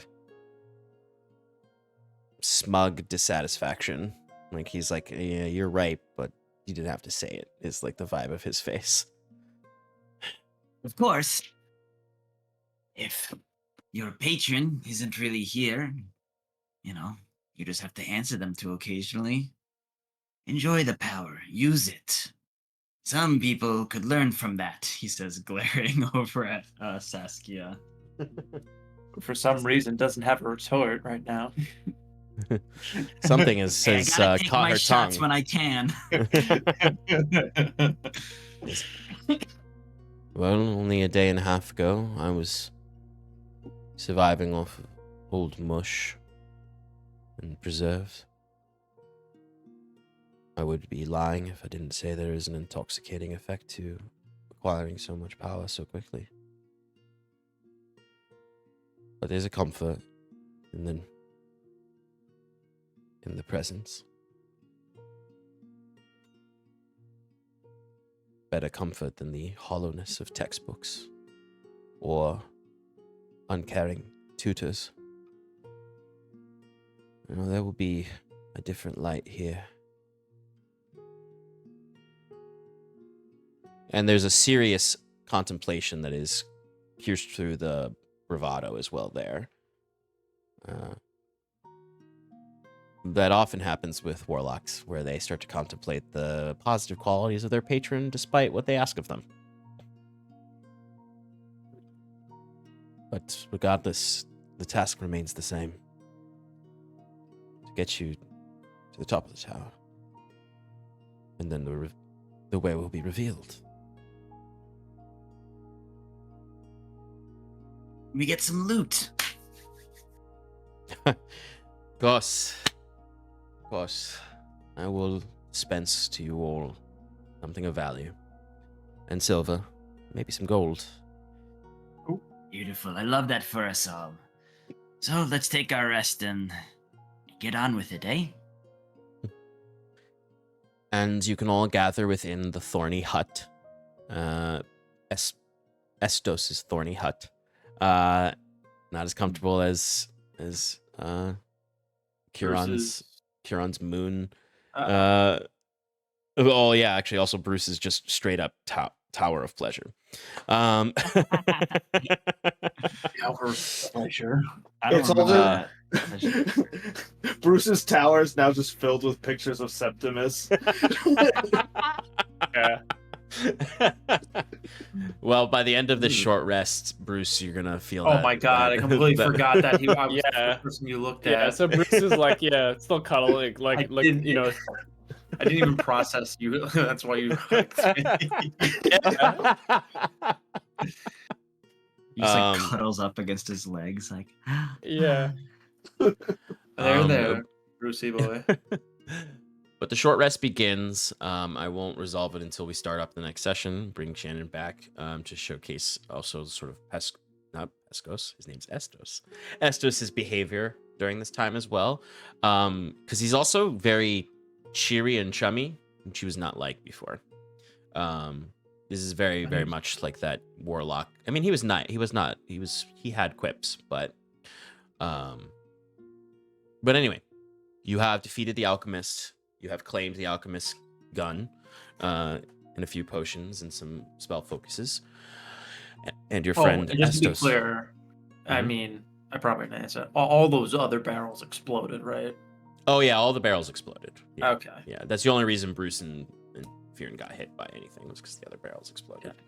Yeah, there's no large barrels of potion material anymore. Damn it. There are some, like I said, there are still some reagents around, but most things got Yeah, destroyed in the shockwave of the explosion. Other We've than that, gathered any potions that Yeah. were. you have anything that's available off of in the space. But that's where we're gonna. Was Bruce, before we go, was Mhm. Bruce able to tell if there's anything on the opposite side of those green door lights? With the strong sense? No, not right now. Not with the tremor sense now. It is similar to before, where it feels as though there was almost a magic barrier blocking your tremor sense. Oh, okay, got it. All right. But even I mean, the interesting thing though is like even that though, like it's interesting because it's like it's hard to give you a mechanical thing sometimes because I'm like, this is just something that is like a prompt, like it's just like to you for Bruce to discern what he thinks it is, that it like feels like there's a magical barrier. All right, we are gonna call it there and hop back on next week with Shannon back to see how she feels about another warlock joining the party. In this moment, whoa. He's not joining the party.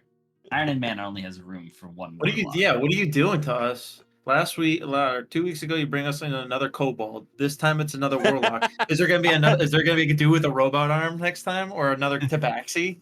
Well, I'm waiting for him to lose his powers and then get stuck and go, oh no. It's just you slowly acquiring ancillary party members to then get left behind in the magic of the Yeah. rooms. Mm-hmm. I mean, Oh, somewhere no. right now, Declan is absolutely still like, oh no, as he's wandering around a room that he can't really do much in, or at least that's what we hope he's doing. All right, we're gonna call it there. We'll see you all very shortly. Shannon, I'm sorry you are gonna have to stitch the video. We almost made it, but then my internet had to be weird. All right. Classic. Good night, everyone.